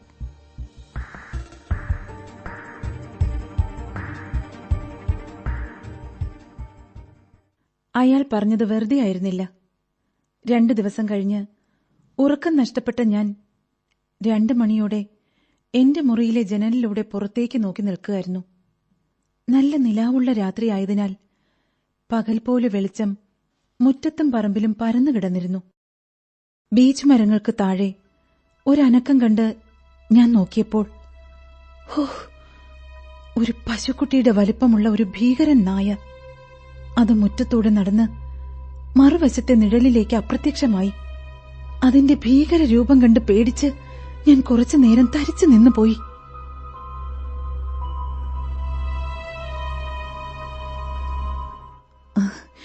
ഇനി കോപ്പർ ബീച്ചസിലെ വിചിത്രമായ മറ്റൊരനുഭവം പറയാം. നിങ്ങൾക്കറിയാവുന്നതുപോലെ ലണ്ടനിൽ വെച്ച് തന്നെ ഞാൻ എന്റെ മുടി മുറിച്ചിരുന്നു. അത് ചെയ്യുമെന്ന് നിങ്ങൾ അന്ന് എന്നെ കാണാൻ വന്നിരുന്നപ്പോൾ പറഞ്ഞിരുന്നല്ലോ. അന്ന് മുറിച്ച മുടി ഞാൻ എന്റെ ട്രങ്ക് പെട്ടിയുടെ അടിയിൽ സൂക്ഷിച്ചിരുന്നു. കുട്ടി ഉറങ്ങിയ ശേഷം ഞാൻ എന്റെ മുറിയിലെ അലമാരകളിലും മേശകളിലുമൊക്കെയായി തുണിയും മറ്റ് സാധനങ്ങളും അടുക്കി വെക്കുകയായിരുന്നു. 3 വലിപ്പുകളുള്ള ചെസ്റ്റ് ഓഫ് ഡ്രോയേഴ്സിലെ മുകളിലത്തെ 2 വലിപ്പുകളിൽ ഞാൻ കുറെ സാധനങ്ങൾ വെച്ച് ബാക്കി താഴത്തെ വലിപ്പിൽ വെക്കാമെന്ന് കരുതി പരിശോധിച്ചപ്പോൾ അത് പൂട്ടിയിരുന്നു. മുറിയിലുണ്ടായിരുന്ന താക്കോൽ കൂട്ടത്തിലെ ഒരു താക്കോലിട്ട് തിരിച്ചതും അത് തുറന്നു വന്നു. എന്തായിരുന്നു അതിനകത്ത്?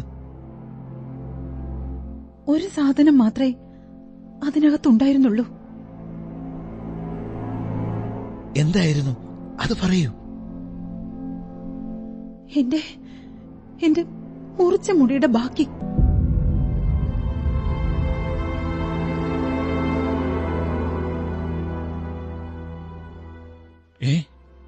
അതെങ്ങനെ അവിടെ വന്നു? അസംഭവ്യം. ഞാൻ ആകെ അമ്പരന്നു. വിറയ്ക്കുന്ന കൈകളോടെ അതെടുത്തു നോക്കി പരിശോധിച്ചു. അതേ നിറം, അതേ കട്ടി.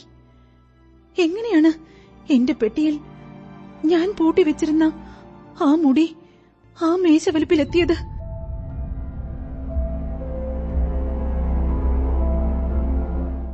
ആ രാത്രിയിൽ ഞാൻ അത് ആലോചിച്ച് ഭയന്ന് വിറച്ചു. പിന്നെ നിങ്ങൾ എന്ത് ചെയ്തു? ഞാൻ പതുക്കെ ആ മുടിയുമായി എന്റെ പെട്ടിക്കരികിലേക്ക് പോയി. പെട്ടി തുറന്ന് അതിലെ സാധനങ്ങളൊക്കെ വാരി പുറത്തിട്ടു. ഏറ്റവും അടിയിൽ എന്റെ മുടി ഞാൻ വെച്ചതുപോലെ. 2 മുടിക്കെട്ടും ഞാനെടുത്ത് ചേർത്ത് വെച്ച് പരിശോധിച്ചു. അതിശയം! ഒരേപോലെ നിറവും നീളവും കട്ടിയും എല്ലാം ഒരേപോലെ.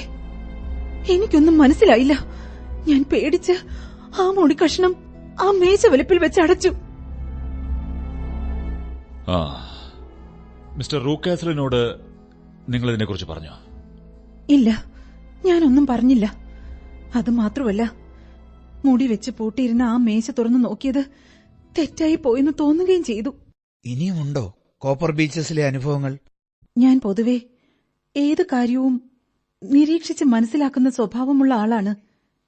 ആ വീടിന്റെ മൊത്തത്തിലുള്ള രൂപം ഞാൻ പഠിച്ചിരുന്നു. അതിന്റെ ഒരു വശത്ത് ആരും താമസമില്ല. പടികളിൽ അവസാനിക്കുന്ന അതിന്റെ വാതിൽ തുറക്കുന്നത് റൂക്കാസലിന്റെ ഭൃത്യൻ ടോളർ താമസിക്കുന്ന ഭാഗത്തേക്കാണ്. ആ വാതിലാകട്ടെ ഞാൻ തുറന്നു കണ്ടിട്ടില്ല. എപ്പോഴും അടച്ചുപൂട്ടിയ നിലയിലായിരുന്നു. ഒരു ദിവസം റൂക്കാസിൽ അവിടെ നിന്നും ഇറങ്ങി വരുന്നത് ഞാൻ കണ്ടു. ഒരു താക്കോൽ കൂട്ടവും ഉണ്ടായിരുന്നു അയാളുടെ കയ്യിൽ. പക്ഷേ എപ്പോഴും കാണുന്ന എനിക്ക് പരിചയമുള്ള സന്തോഷമുള്ള മുഖമായിരുന്നില്ല അയാൾക്ക്. ദേഷ്യം കൊണ്ട് കവിളുകൾ ചുമന്നിരുന്നു. പുരികങ്ങൾ വില്ലുപോലെ വളഞ്ഞിരുന്നു. നെറ്റിയിലെ രക്തധമനികൾ തുറച്ചു നിന്നിരുന്നു. അയാൾ എന്നോട് പരിചയഭാവം പോലും കാട്ടാതെ വാതിൽ പൂട്ടി കടന്നുപോയി. പിന്നെ നിങ്ങൾ ആ ഭാഗത്തേക്ക് പോയില്ലേ? മറിച്ചാണ് സംഭവിച്ചത്. എന്റെ ആകാംക്ഷ വർദ്ധിച്ചു വന്നു. ഞാൻ കുട്ടിയെയും കൊണ്ട് നടക്കാൻ പോകുമ്പോൾ കെട്ടിടത്തിന്റെ ആ ഭാഗം ചുറ്റി നടന്ന് പരിശോധിച്ചു. അതിലെ 4 ജനലുകളിൽ 3 എണ്ണം അഴുക്ക് പിടിച്ച് ഉപയോഗശൂന്യമായി കിടന്നിരുന്നപ്പോൾ ഒരെണ്ണത്തിൽ പാളികളുണ്ടായിരുന്നു. കെട്ടിടത്തിന്റെ ആ ഭാഗത്തേക്ക് കണ്ണുകൾ അയച്ച് ഞാൻ നടക്കുമ്പോൾ പതിവ് പോലെ സന്തോഷവാനായി റൂക്കാസിൽ പ്രത്യക്ഷപ്പെട്ടു. കഴിഞ്ഞ ദിവസം ഞാൻ ഒന്നും മിണ്ടാതെ കടന്നുപോയപ്പോ നിങ്ങൾക്ക് ദേഷ്യം തോന്നിയിരിക്കുമല്ലേ? എന്റെ ബിസിനസിനെക്കുറിച്ച് മാത്രമായിരുന്നു അപ്പോൾ എന്റെ ആലോചന. ഓ, എനിക്കങ്ങനെയൊന്നും തോന്നിയില്ല. അല്ല, ഇവിടെ ധാരാളം ഒഴിഞ്ഞ മുറികളുണ്ടല്ലോ. ഒരു മുറിയിൽ ജനൽപാളികളും ഉണ്ട്. ഓ, അതോ? അത് ഫോട്ടോഗ്രാഫി എന്റെ ഇഷ്ട വിനോദമാണ്. ഫിലിം കഴുകാനും മറ്റുമുള്ള ഒരു മുറിയായിട്ടാണ് ഞാൻ അവ ഉപയോഗിക്കുന്നത്. എന്റെ പ്രിയപ്പെട്ട പെൺകുട്ടി, എന്തൊരു നിരീക്ഷണ ബുദ്ധിയാണ് നിങ്ങൾക്ക്! സൂക്ഷ്മ നിരീക്ഷണം. അതോടെ എനിക്കൊരു കാര്യം മനസ്സിലായി. ഞാൻ അറിയാൻ പാടില്ലാത്ത എന്തോ ഒന്ന് ആ മുറികളിലുണ്ട്. എനിക്കാണെങ്കിൽ അതെങ്ങനെയും അറിയണമെന്നും. അതൊരു ജിജ്ഞാസ മാത്രമായിരുന്നില്ല, ഒരു ചുമതലയാണെന്നുകൂടി എനിക്ക് തോന്നി തുടങ്ങി. ആ കെട്ടിടത്തിനകത്തെ കാര്യങ്ങൾ തുറന്ന് പരിശോധിക്കുന്നത് എന്തോ നല്ലതിനാണെന്ന് ഞാൻ കരുതി. സ്ത്രീകളുടെ ഒരുതരം സഹജവാസനയെക്കുറിച്ച് പറയാറില്ലേ? ഒരുപക്ഷെ അത്തരത്തിലുള്ള ഒരു ജന്മവാസനയാകാം എന്നെ നയിച്ചത്. ഏതായാലും ആ വിലക്കപ്പെട്ട കെട്ടിടത്തിനകത്ത് കടന്നുകൂടാനുള്ള അവസരം പാർത്ത് ഞാനിരുന്നു. എന്നിട്ട് നിങ്ങൾക്കതിനുള്ള അവസരം കിട്ടിയോ? കിട്ടി. വൈകാതെ ആ അവസരം എന്നെ തേടിയെത്തി. റൂക്യാസിലിനെ കൂടാതെ ടോളറും അയാളുടെ ഭാര്യയും ഇടയ്ക്കിടയ്ക്ക് ആ ഭാഗത്ത് പോകുന്നത് ഞാൻ ശ്രദ്ധിച്ചിരുന്നു. ഒരിക്കൽ ടോളർ ഒരു കറുത്ത ലിനൻ സഞ്ചിയുമായി ആ വാതിലിലൂടെ കയറിപ്പോകുന്നതും ഞാൻ കണ്ടു. ഈ ഇടയായി ടോളറുടെ മദ്യപാനം വളരെ അധികമാണ്. ഇന്നലെയാകട്ടെ അയാൾ അമിതമായി മദ്യപിച്ച നിലയിലും. ഞാൻ അതുവഴി വന്നപ്പോൾ ആ വാതിലിൽ താക്കോലാരോ മറന്നുവെച്ചിരിക്കുന്നത് കണ്ടു. മദ്യത്തിന്റെ ലഹരിയിൽ ടോളർ മറന്നതാണെന്ന് എനിക്ക് മനസ്സിലായി. റൂക്യാസിലും ഭാര്യയും താഴെയായിരുന്നു, കുട്ടി അവരുടെ കൂടെയും. അങ്ങനെ നിങ്ങൾക്ക് ആ അവസരം തുറന്നു കിട്ടി അല്ലേ? അതെ. ആദ്യം ഞാനൊന്ന് മടിച്ചു. പിന്നെ താക്കോൽ തിരിച്ച് അകത്തേക്ക് കടന്നു. കാർപ്പറ്റ് വിരിക്കാത്ത ഒരു നീണ്ട ഇടനാഴിയിലേക്കാണ് ആ വാതിൽ തുറന്നത്. അതിന്റെ അറ്റത്തെത്തി തിരിഞ്ഞപ്പോൾ നിരനിരയായി 3 വാതിലുകൾ. ആദ്യത്തേതും മൂന്നാമത്തേതും തുറന്നു കിടന്നിരുന്നു. ആ മുറികൾ ശൂന്യമായിരുന്നു. പൊടി പിടിച്ച് വൃത്തികേടായി കിടന്ന ജനലുകളിലൂടെ അരണ്ട സൂര്യവെളിച്ചം മുറിയിലേക്ക് അരിച്ചു വീണിരുന്നു. നടുക്കത്തെ വാതിലോ? അത് അടച്ചുപൂട്ടിയ നിലയിലായിരുന്നു. ആ വാതിലിന് കുറുകെ ഒരു ഇരുമ്പ് പട്ട ഒരു വളയത്തിൽ ഘടിപ്പിച്ചിരുന്നു. അതിന്റെ മറ്റേ അറ്റം നല്ല ബലമുള്ള കയറുകൊണ്ട് വരിഞ്ഞു കെട്ടിയിരുന്നു. പക്ഷേ വാതിലിനടിയിൽ നിന്നും വരുന്ന പ്രകാശത്തിൽ നിന്ന് ആ മുറി ഇരുട്ടിലല്ല എന്ന് മനസ്സിലായി. ആ നീണ്ട ഇടനാഴിയുടെ അറ്റത്ത് ആ നശിച്ച് തുറക്കാത്ത വാതിലിന് മുന്നിൽ നിന്ന് അകത്തെന്തായിരിക്കുമെന്ന് ഞാൻ ആലോചിച്ചു. പെട്ടെന്ന് മുറിക്കകത്ത് ആരോ നടക്കുന്ന കാൽപ്പെരുമാറ്റം ഞാൻ കേട്ടു. വാതിലിനടിയിലൂടെ വരുന്ന വെളിച്ചത്തെ ഒരു താളത്തിൽ തടസ്സപ്പെടുത്തി ആ കാലടികൾ അങ്ങോട്ടും ഇങ്ങോട്ടും നടന്നു.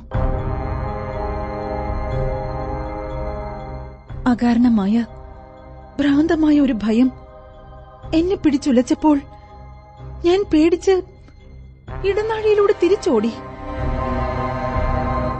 ഭീകരമായ ഒരു കൈ തൊട്ടു പിറകിൽ എന്റെ ഉടുപ്പിന്റെ അറ്റത്ത് പിടിക്കാൻ ശ്രമിക്കുന്നത് പോലെ എനിക്ക് തോന്നി. ഇടനാഴിയിലെ വാതിലിലൂടെ ഞാൻ ചെന്ന് വീണത് അവിടെ കാത്തു നിൽക്കുകയായിരുന്ന റൂക്യാസിലിന്റെ കൈകളിൽ.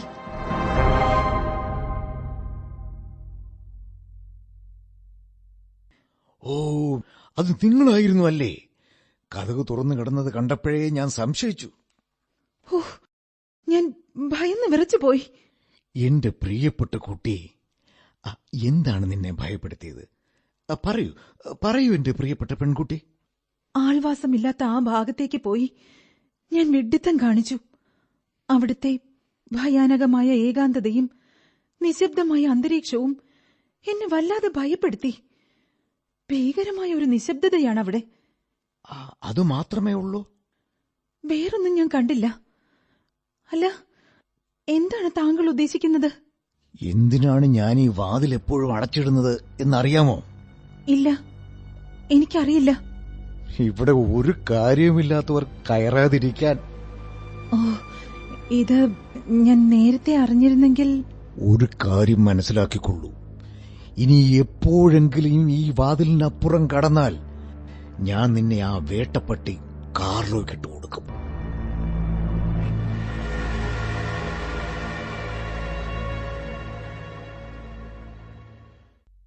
ഭയം കൊണ്ട് എനിക്ക് എന്ത് ചെയ്യണമെന്ന് അറിയില്ലായിരുന്നു. അപ്പോൾ ഞാൻ താങ്കളെക്കുറിച്ച് ഓർത്തു. മിസ്റ്റർ ഹോംസ്, ഇനി താങ്കളുടെ ഉപദേശമില്ലാതെ എനിക്കവിടെ ജീവിക്കാനാവില്ല. എനിക്ക് അവിടെ എല്ലാവരെയും ഭയമാണ്. അയാളെ, അയാളുടെ ഭാര്യയെ, അവിടുത്തെ വേലക്കാരെ, എന്തിന് 5 വയസ്സുള്ള ആ കുട്ടിയെപ്പോലും എനിക്ക് പേടിയാണ്. താങ്കൾ അവിടെ വന്നാലേ എല്ലാം നേരെയാകൂ എന്ന് എനിക്ക് തോന്നി. എനിക്ക് ആ വീട്ടിൽ നിന്ന് രക്ഷപ്പെടാം. പക്ഷേ എന്റെ ഭയം പോലെ തന്നെ ശക്തമാണ് അവിടുത്തെ ദുരൂഹതയുടെ യാഥാർത്ഥ്യം അറിയാനുള്ള എന്റെ ജിജ്ഞാസയും. അതുകൊണ്ട് ഞാനൊരു കാര്യം തീരുമാനിച്ചു. താങ്കളുടെ സഹായം തേടി ഒരു സന്ദേശം അയയ്ക്കുക. ശരി, നിങ്ങൾ എന്ത് കാരണം പറഞ്ഞാണ് ഞങ്ങളെ കാണാനെത്തിയത്? 3 മണിക്ക് തിരിച്ചെത്തിക്കോളാമെന്ന ഉറപ്പിലാണ്. റൂക്കാസിലും ഭാര്യയും ആരെയോ സന്ദർശിക്കാൻ പോകുന്നു അത്രേ. അപ്പോൾ കുഞ്ഞിനെ നോക്കേണ്ട ചുമതല എനിക്കാണ്. ഓ, അപ്പോൾ അവർ രണ്ടുപേരും പോയി കഴിഞ്ഞാൽ ആ ടോളറും അയാളുടെ ഭാര്യയും മാത്രമേ വീട്ടിലുണ്ടാവുകയുള്ളൂ, അല്ലേ? ടോളറിന്റെ അമിതമായ മദ്യാസക്തിയിൽ അവർ നിസ്സഹായാണെന്ന് അയാളുടെ ഭാര്യ മിസസ് റൂക്കാസിനോട് പറയുന്നത് ഞാൻ കേട്ടു. ശരി, നല്ലവണ്ണം അടച്ചുപൂട്ടാവുന്ന നിലവറയോ മറ്റോ ഉണ്ടോ ആ വീട്ടിൽ? ആ ഉണ്ട്. വീഞ്ഞു സൂക്ഷിക്കുന്ന നിലവറയുണ്ട്. എന്താ കാര്യം? നിങ്ങൾ ഇതുവരെ വളരെ ധൈര്യത്തോടും ബുദ്ധിയോടെയുമാണ് അവിടുത്തെ സാഹചര്യങ്ങളെ നേരിട്ടത്. നന്നായി മിസ് ഹണ്ടർ. നന്ദി മിസ്റ്റർ ഹോംസ്. ഇനിയും ഇതുപോലെ ധൈര്യമായി ഒരു കാര്യം കൂടി ചെയ്യാൻ നിങ്ങൾക്ക് സാധിക്കുമോ? അസാധാരണ കഴിവുള്ള ഒരു സ്ത്രീയായതുകൊണ്ടാണ് ഞാനിങ്ങനെ ചോദിച്ചത്. മറ്റാരെങ്കിലും ആയിരുന്നെങ്കിൽ ഞാനത് ആവശ്യപ്പെടില്ലായിരുന്നു. പറയൂ സർ, എന്താണ്? തീർച്ചയായും ഞാൻ ശ്രമിച്ചു നോക്കാം. ഞങ്ങൾ ഇന്ന് വൈകുന്നേരം 7 മണിയോടെ കോപ്പർ ബീച്ചസിലെത്തും. ഞാനും എന്റെ കൂട്ടുകാരൻ ഡോക്ടർ വാട്സണും. അപ്പോൾ റൂക്കാസിലും ഭാര്യയും സ്ഥലം വിട്ടിരിക്കും. ടോളർ മദ്യത്തിൽ മുങ്ങിക്കിടക്കുകയായിരിക്കും എന്ന് നമുക്ക് പ്രതീക്ഷിക്കാം. പിന്നെ അവിടെയുള്ളത് അയാളുടെ ഭാര്യയാണ്. അവിടെയാണ് നിങ്ങൾ പ്രവർത്തിക്കേണ്ടത്. എന്താണ്? പറയൂ ഹോംസ്. എന്തെങ്കിലും കാരണം പറഞ്ഞ് നിങ്ങൾ അവരെ നിലവറയിലേക്ക് അയക്കണം. അവർ അതിനകത്ത് കയറിക്കഴിഞ്ഞാൽ പുറത്തുനിന്ന് നിങ്ങളത് പൂട്ടണം. അങ്ങനെയെങ്കിൽ നമുക്ക് കാര്യങ്ങൾ എളുപ്പമാകും. എന്താ, സാധിക്കുമോ? ശരി, ഞാൻ ചെയ്യാം. വളരെ നല്ലത്. ഇനി നമുക്ക് കാര്യങ്ങൾ വിശദമായി പരിശോധിക്കാം. സാധ്യമായ ഒരു കാരണം മാത്രമേ ഇതിന് പിന്നിൽ ഞാൻ കാണുന്നുള്ളൂ. ആർക്കോ പകരം ആരെയോ ബോധ്യപ്പെടുത്താനാണ് ആ വ്യക്തിയുടെ രൂപസാദൃശ്യമുള്ള നിങ്ങളെ റൂക്കാസിൽ അവിടെ കൊണ്ടുവന്നിരിക്കുന്നത്. യഥാർത്ഥ വ്യക്തി തടവിലാണ് എന്നും അനുമാനിക്കണം. അത് അയാളുടെ മകൾ ആലീസ് തന്നെ ആവണം. എന്റെ ഓർമ്മ ശരിയാണെങ്കിൽ അവൾ രണ്ടാനമ്മയുമായി പിണങ്ങി അമേരിക്കയിലാണെന്നാണ് നിങ്ങളോട് പറഞ്ഞിരിക്കുന്നത്, അല്ലേ? അതെ. ഉയരത്തിലും ആകാരത്തിലും കൂടുതൽ കൃത്യമായി മുടിയുടെ നിറത്തിലുമൊക്കെ നിങ്ങൾക്ക് ആലീസുമായുള്ള അതിശയകരമായ സാദൃശ്യമാണ് വലിയ ശമ്പളം നൽകി നിങ്ങളെ കോപ്പർ ബീച്ചസിൽ കൊണ്ടുവന്നതിന് പിന്നിൽ. എന്തോ കാരണം കൊണ്ട് ആലീസിന്റെ മുടി മുറിക്കേണ്ടി വന്നിരിക്കാം. അതുകൊണ്ടാണ് നിങ്ങളുടെ മുടി വെട്ടിച്ചെറുതാക്കണമെന്ന നിബന്ധന അയാൾ വെച്ചത്. അവിചാരിതമായി ആലീസിന്റെ മുറിച്ചുവെച്ച മുടി നിങ്ങൾ കാണുകയും ചെയ്തു. ആ ജനലിനടുത്ത് നീല ഉടുപ്പണിയിച്ച് എന്നെ കൊണ്ടിരുത്തിയത് എന്തിനാവും? അതോ, പറയാം. റോഡിൽ നിന്ന് നിങ്ങളെ നോക്കി നിന്ന് ആ ചെറിയ താടി വെച്ച ചെറുപ്പക്കാരനില്ലേ, അയാൾ ആലീസിന്റെ ഉറ്റ സുഹൃത്തോ കാമുകനോ ആയിരിക്കണം. ആലീസിന്റെ ഉടുപ്പണിയിച്ച് അവളെപ്പോലെ മുടിവെട്ടി നിങ്ങളെ ജനാലക്കരികിൽ ഇരുത്തി ചിരിപ്പിച്ചത് ആലീസ് ഇപ്പോഴും സന്തോഷവതിയാണ് എന്ന് അയാളെ ബോധ്യപ്പെടുത്താനാവും. അതുപോലെ അയാളോട് ആലീസിന് താൽപര്യമില്ല എന്നറിയിക്കാനാണ് അയാളെ പോകാൻ സൂചിപ്പിക്കുന്ന ആംഗ്യം കാട്ടാൻ ആവശ്യപ്പെട്ടത്. റോഡിൽ നിന്ന് നിങ്ങളെ നോക്കി നിന്നിരുന്ന അയാൾ വീട്ടിനുള്ളിൽ കയറുന്നത് തടയാനാണ് കൂറ്റൻ പട്ടിയെ വളർത്തുന്നത്. എങ്കിലും ഏറ്റവും വിചിത്രമായി എനിക്ക് തോന്നുന്നത് ആ കുട്ടിയുടെ ആക്രമണ സ്വഭാവമാണ്. അല്ല ഹോംസ്, ആ കുട്ടിയുടെ പെരുമാറ്റവും ഈ കേസും തമ്മിലുള്ള ബന്ധമെന്താണ്? ഒരു കുട്ടിയുടെ സ്വഭാവം അതിന്റെ അമ്മയിൽ നിന്നോ അച്ഛനിൽ നിന്നോ പകർന്നു ലഭിക്കുന്നതാണെന്ന് ഞാൻ ഡോക്ടറോട് പ്രത്യേകം പറയേണ്ടതില്ലല്ലോ. ദുർബലരായ ജീവികളോടുള്ള അവന്റെ ക്രൂരമായ പെരുമാറ്റം അവന് ആരിൽ നിന്നാവും ലഭിച്ചത്?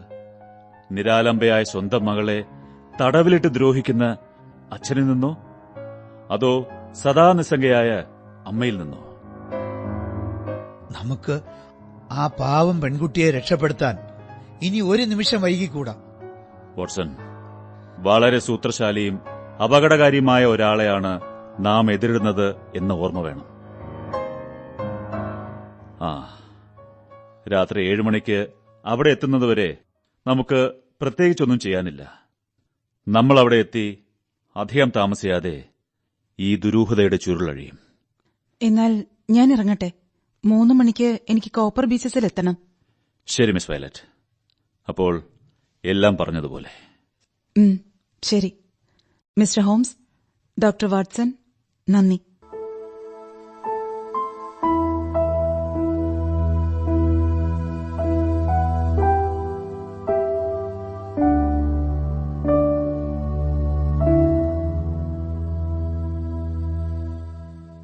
ഇതാ നമ്മൾ കോപ്പർ ബീച്ചസിന്റെ മുന്നിലെത്തി. നോക്കൂ ഹോംസ്, അസ്തമയ സൂര്യന്റെ പ്രകാശരശ്മികളിൽ ആ ബീച്ച് മരങ്ങളുടെ ഇലകൾ തിളങ്ങുന്നത് കണ്ടോ? ആ അതാ വയലറ്റ് ഹണ്ടർ ഗേറ്റിൽ നമ്മെ കാത്തു നിൽപ്പുണ്ടല്ലോ. ആ, എന്തായി മിസ് ഹണ്ടർ, ഞാൻ പറഞ്ഞതുപോലെ കാര്യങ്ങളൊക്കെ ചെയ്യാൻ പറ്റിയോ? ദാ വാതിൽ തട്ടിപ്പൊളിക്കുന്ന ശബ്ദം കേൾക്കുന്നില്ലേ? ടോളറുടെ ഭാര്യ നിലവറയിൽ കിടന്ന് കാട്ടുന്ന പരാക്രമമാണ്. അവരുടെ ഭർത്താവ് അടുക്കളയിൽ കിടന്ന് മദ്യലഹരിയിൽ കൂർക്കം വലിച്ചുറങ്ങുന്നു. ദാ അയാളുടെ കയ്യിലുണ്ടായിരുന്ന താക്കോൽ. ശരി, നിങ്ങൾ എല്ലാം നല്ലവണ്ണം ചെയ്തിരിക്കുന്നു. ഇനി ഞങ്ങൾക്ക് വഴി കാണിച്ചു തരൂ. നമുക്ക് ഈ ദുരൂഹമായ ഇടപാടുകൾ ഉടൻ അവസാനിപ്പിക്കണം. വരൂ.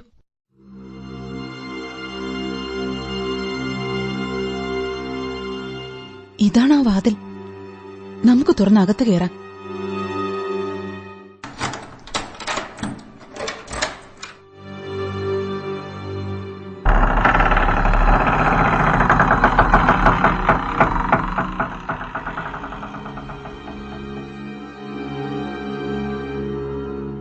ഇതാണ് ഞാൻ പറഞ്ഞ നീണ്ട ഇടനാഴി. ശരിയാണ്, ഇവിടുത്തെ അന്തരീക്ഷം ഭയാനകം തന്നെ. എന്തോ ഒരു വലിയ ആപത്ത് പതിയിരിക്കുന്നത് പോലെ.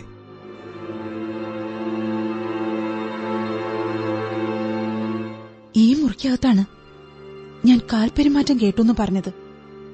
ആ, ഇതിനകത്താവണം ആ പെൺകുട്ടി. നമുക്ക് ഈ ഇരുമ്പ് പട്ട കിട്ടിയിരിക്കുന്ന കയർ അറുത്തു മാറ്റാം.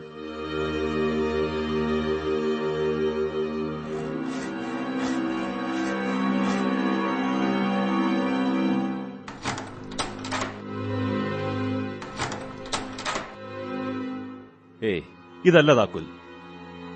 അകത്ത് ശബ്ദമൊന്നും കേൾക്കുന്നില്ലല്ലോ. നമ്മൾ വരാൻ താമസിച്ചു പോയില്ലല്ലോ അല്ലേ? ഒരു കാര്യം ചെയ്യാം, ഇതൊരു പഴയ വാതിലാണ്. നമുക്ക് പൊളിക്കാമോ എന്ന് നോക്കാം.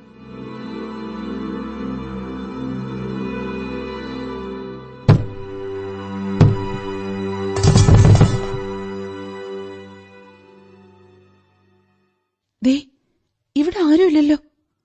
ഒരു ചെറിയ കട്ടിലും മേശയും കുറെ തുണികളും മാത്രം. അതാ മുകളിലത്തെ കണ്ണാടി ഓടുകൾ മാറ്റിയിരിക്കുന്നു. അവൾ രക്ഷപ്പെട്ടിരിക്കുന്നു. അതോ മറ്റൊരിടത്തേക്ക് മാറ്റിയോ? ഇതിലെന്തോ കുഴപ്പമുണ്ട്.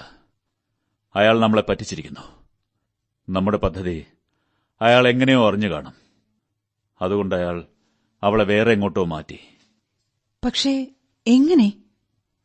ഞാനൊന്ന് ആ മേശയിൽ കയറുന്നത് നോക്കട്ടെ.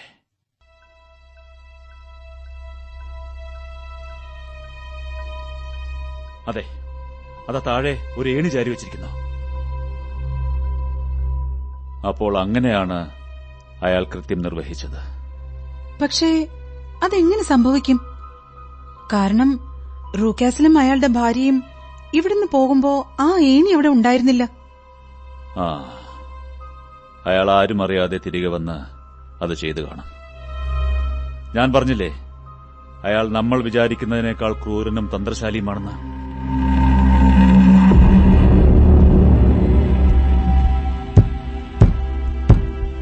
വാട്സൺ, അത് അയാൾ തന്നെയായിരിക്കും.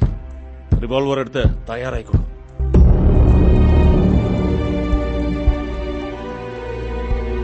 ഹലോ, എന്താ എല്ലാരും ഇവിടെ? സത്യം പറയടാ ദ്രോഹി, എവിടെ ആലീസ്?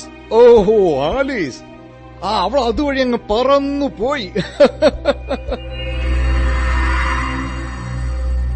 ഇനി നിങ്ങൾക്ക് രക്ഷയില്ല. എല്ലാവരും ഞാൻ ഒരു പാഠം പഠിപ്പിക്കും.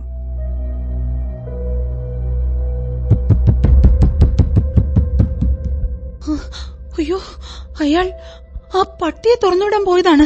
വാട്സൺ, റിവോൾവർ കയ്യിലുണ്ടല്ലോ അല്ലേ? ഉണ്ട്. നമുക്ക് ഓടിച്ചെന്ന് ഇടനാഴിയിലേക്കുള്ള വാതിലടയ്ക്കാം. ദാ ടോളർ ഓടിക്കിതച്ച് വരുന്നു. ദൈവമേ, ആരോ കാർലോയെ അഴിച്ചുവിട്ടു. കഴിഞ്ഞ 2 ദിവസമായി അവൻ പട്ടിണിയിലാണ്. ഓടി വരൂ, ഓടി വരൂ. എന്തെങ്കിലും ആപത്ത് സംഭവിക്കുന്നതിന് മുമ്പ് അവനെ തടയണം.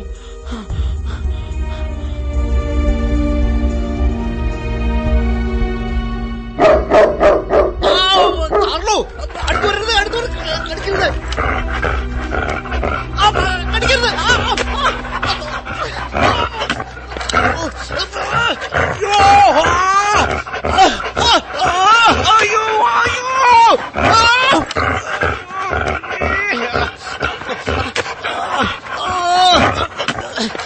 അയ്യോ, ദാ അവിടെ ആ പട്ടി റൂക്കാസിനെ കടിച്ചു കയറുകയാണ്. എന്തെങ്കിലും ഒന്ന് പെട്ടെന്ന് ചെയ്യൂ.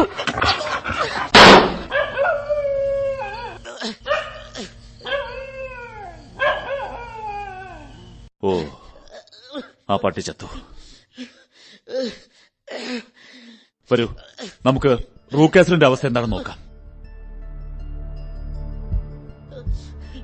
അയാളെ അകത്തേക്ക് കൊണ്ടുപോകാം.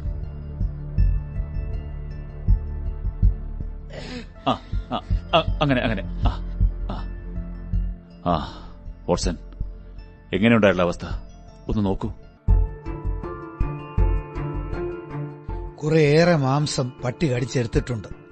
എന്നാലും ബോധമുണ്ട്. നിങ്ങളാണ് ടോളർ അല്ലേ, ഇവിടുത്തെ ഭൃത്യൻ? അതെ.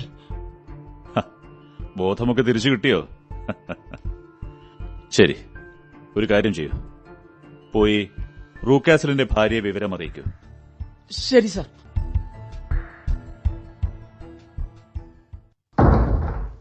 ഓ, മിസ്സസ് ടോളർ, നിങ്ങൾ എങ്ങനെ ഇവിടെ എത്തി? അതെ മിസ് ഹണ്ടർ, ഞാൻ നിലവറയുടെ കതകിലിടിക്കുന്ന ശബ്ദം കേട്ടപ്പോ മിസ്റ്റർ റൂക്കാസിൽ വന്ന് എന്നെ തുറന്നുവിട്ടു. ഈ പദ്ധതികളെക്കുറിച്ച് എന്നോട് പറയാത്തത് വലിയ കഷ്ടമായിപ്പോയി.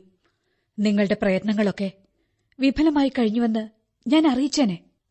ഓ, അങ്ങനെ വരട്ടെ. മറ്റാരെക്കാളും കാര്യങ്ങളെക്കുറിച്ച് പറയാൻ കഴിയുന്നത് മിസ്സസ് ടോളറിനാണ് എന്ന് തോന്നുന്നു.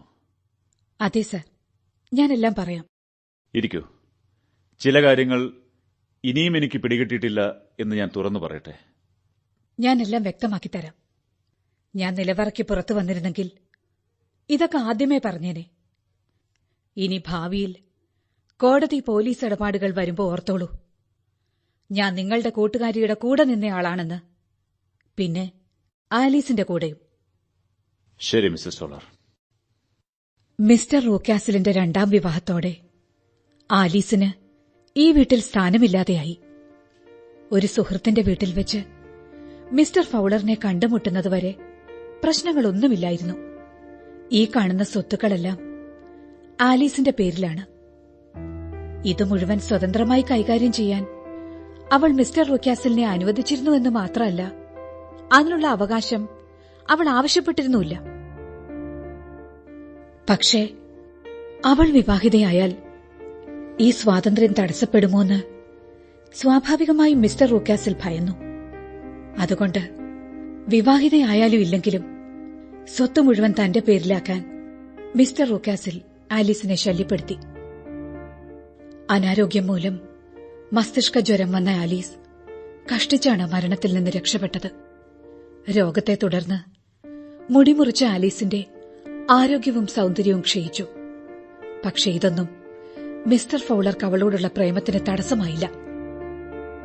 കാര്യങ്ങൾ ഇപ്പോൾ മനസ്സിലായി. അതുകൊണ്ട് റൂക്കാസിൽ ആലീസിനെ തടവിലാക്കി. അതെ സർ. മിസ്റ്റർ ഫൌളറിന്റെ ശല്യം ഒഴിവാക്കാൻ ലണ്ടനിൽ നിന്ന് വലിയ ശമ്പളം നൽകി വയലറ്റിനെ കൊണ്ടുവന്ന് ആലീസിനെ പോലെ മുടിമുറിപ്പിച്ച് അവളുടെ വേഷം ധരിപ്പിച്ച് അയാളെ ഇഷ്ടമല്ലെന്ന തരത്തിൽ അഭിനയിപ്പിച്ചു. മകൾ അമേരിക്കയിലാണെന്ന് മിസ്റ്റർ റൂക്കാസിൽ എന്നോട് കളവ് പറഞ്ഞു. പക്ഷേ മിസ്റ്റർ ഫൌളർ ഒരു യഥാർത്ഥ നാവിക ഉദ്യോഗസ്ഥനായിരുന്നു. വിട്ടുകൊടുക്കാൻ അദ്ദേഹവും തയ്യാറായില്ല. അതെ, ഈ വീട്ടിലെ സ്ഥിതിഗതികൾ മനസ്സിലാക്കിയ ഫൌളർ അതിനിടെ പണമിടപാട് നടത്തിയിട്ടുണ്ടോ എന്നറിയില്ല. അയാളുടെ താൽപര്യവും നിങ്ങളുടെ ഇഷ്ടവും ഒന്നാണെന്ന് മനസ്സിലാക്കി. അല്ലേ മിസ്സസ് ടോളർ? അതെ, വളരെ ദയാലുവും ഉദാരമതിയുമാണ് മിസ്റ്റർ ഫൌളർ. നിങ്ങളുടെ ഭർത്താവിന് തല പൊക്കാൻ സാധിക്കാത്ത രീതിയിൽ മദ്യം നൽകിയും റൂക്കാസിലും ഭാര്യയും പുറത്തുപോയ ശേഷം ഫൌളറിന് വേണ്ടി ഏണി തയ്യാറാക്കി വെക്കാനും നിങ്ങൾക്ക് കഴിഞ്ഞു. അങ്ങനെ തന്നെയാണ് സംഭവിച്ചത്. എന്തായാലും ഞങ്ങൾ നിങ്ങളോട് ക്ഷമ ചോദിക്കുന്നു മിസ്സസ് ടോളർ. ഞങ്ങളെ കുഴപ്പിച്ച കുറെ പ്രശ്നങ്ങൾ നിങ്ങൾ വ്യക്തമാക്കി തന്നു. അതാ അയാളുടെ പരിക്കുകൾ പരിശോധിക്കാൻ ഡോക്ടറും കൂടെ മിസ്സസ് റൂക്കാസിലും എത്തിക്കഴിഞ്ഞല്ലോ. ഇനി നമുക്ക് ഇവിടെ നിൽക്കണ്ട ഡോക്ടർ വാട്സൺ. വരൂ, നമുക്ക് മിസ് വയലറ്റ് ഹണ്ടറിനെയും കൂട്ടി വിൻചെസ്റ്ററിലേക്ക് പോകാം.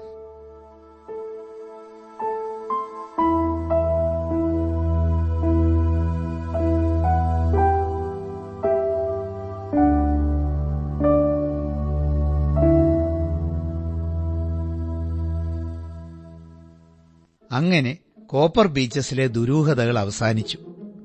മാനസികമായും ശാരീരികമായും തകർന്ന റൂക്കാസിൽ അയാളുടെ ഭാര്യയുടെ ശ്രദ്ധാപൂർവമായ ശുശ്രൂഷയും പരിചരണവും കാരണം പരിക്കുകളിൽ നിന്ന് മോചിതനായി. അയാളുടെ കഴിഞ്ഞകാല ജീവിതം അറിയാവുന്ന ആ വേലക്കാർ ഇപ്പോഴും അയാളോടൊപ്പം ഉണ്ട്. ഒളിച്ചോടിയതിന്റെ അടുത്ത ദിവസം ആലീസും ഫൌളറും സതാംപ്ടണിൽ വെച്ച് വിവാഹിതരായി. മൌറീഷ്യസ് ദ്വീപിലെ ഒരു ഉയർന്ന സർക്കാർ ഉദ്യോഗസ്ഥനാണ് ഇപ്പോൾ Mr Fowler. Miss Violet Hunter ആകട്ടെ ഇപ്പോൾ വാൾസോൾ എന്ന നഗരത്തിലെ ഒരു സ്വകാര്യ സ്കൂളിൽ മേധാവിയുമാണ്.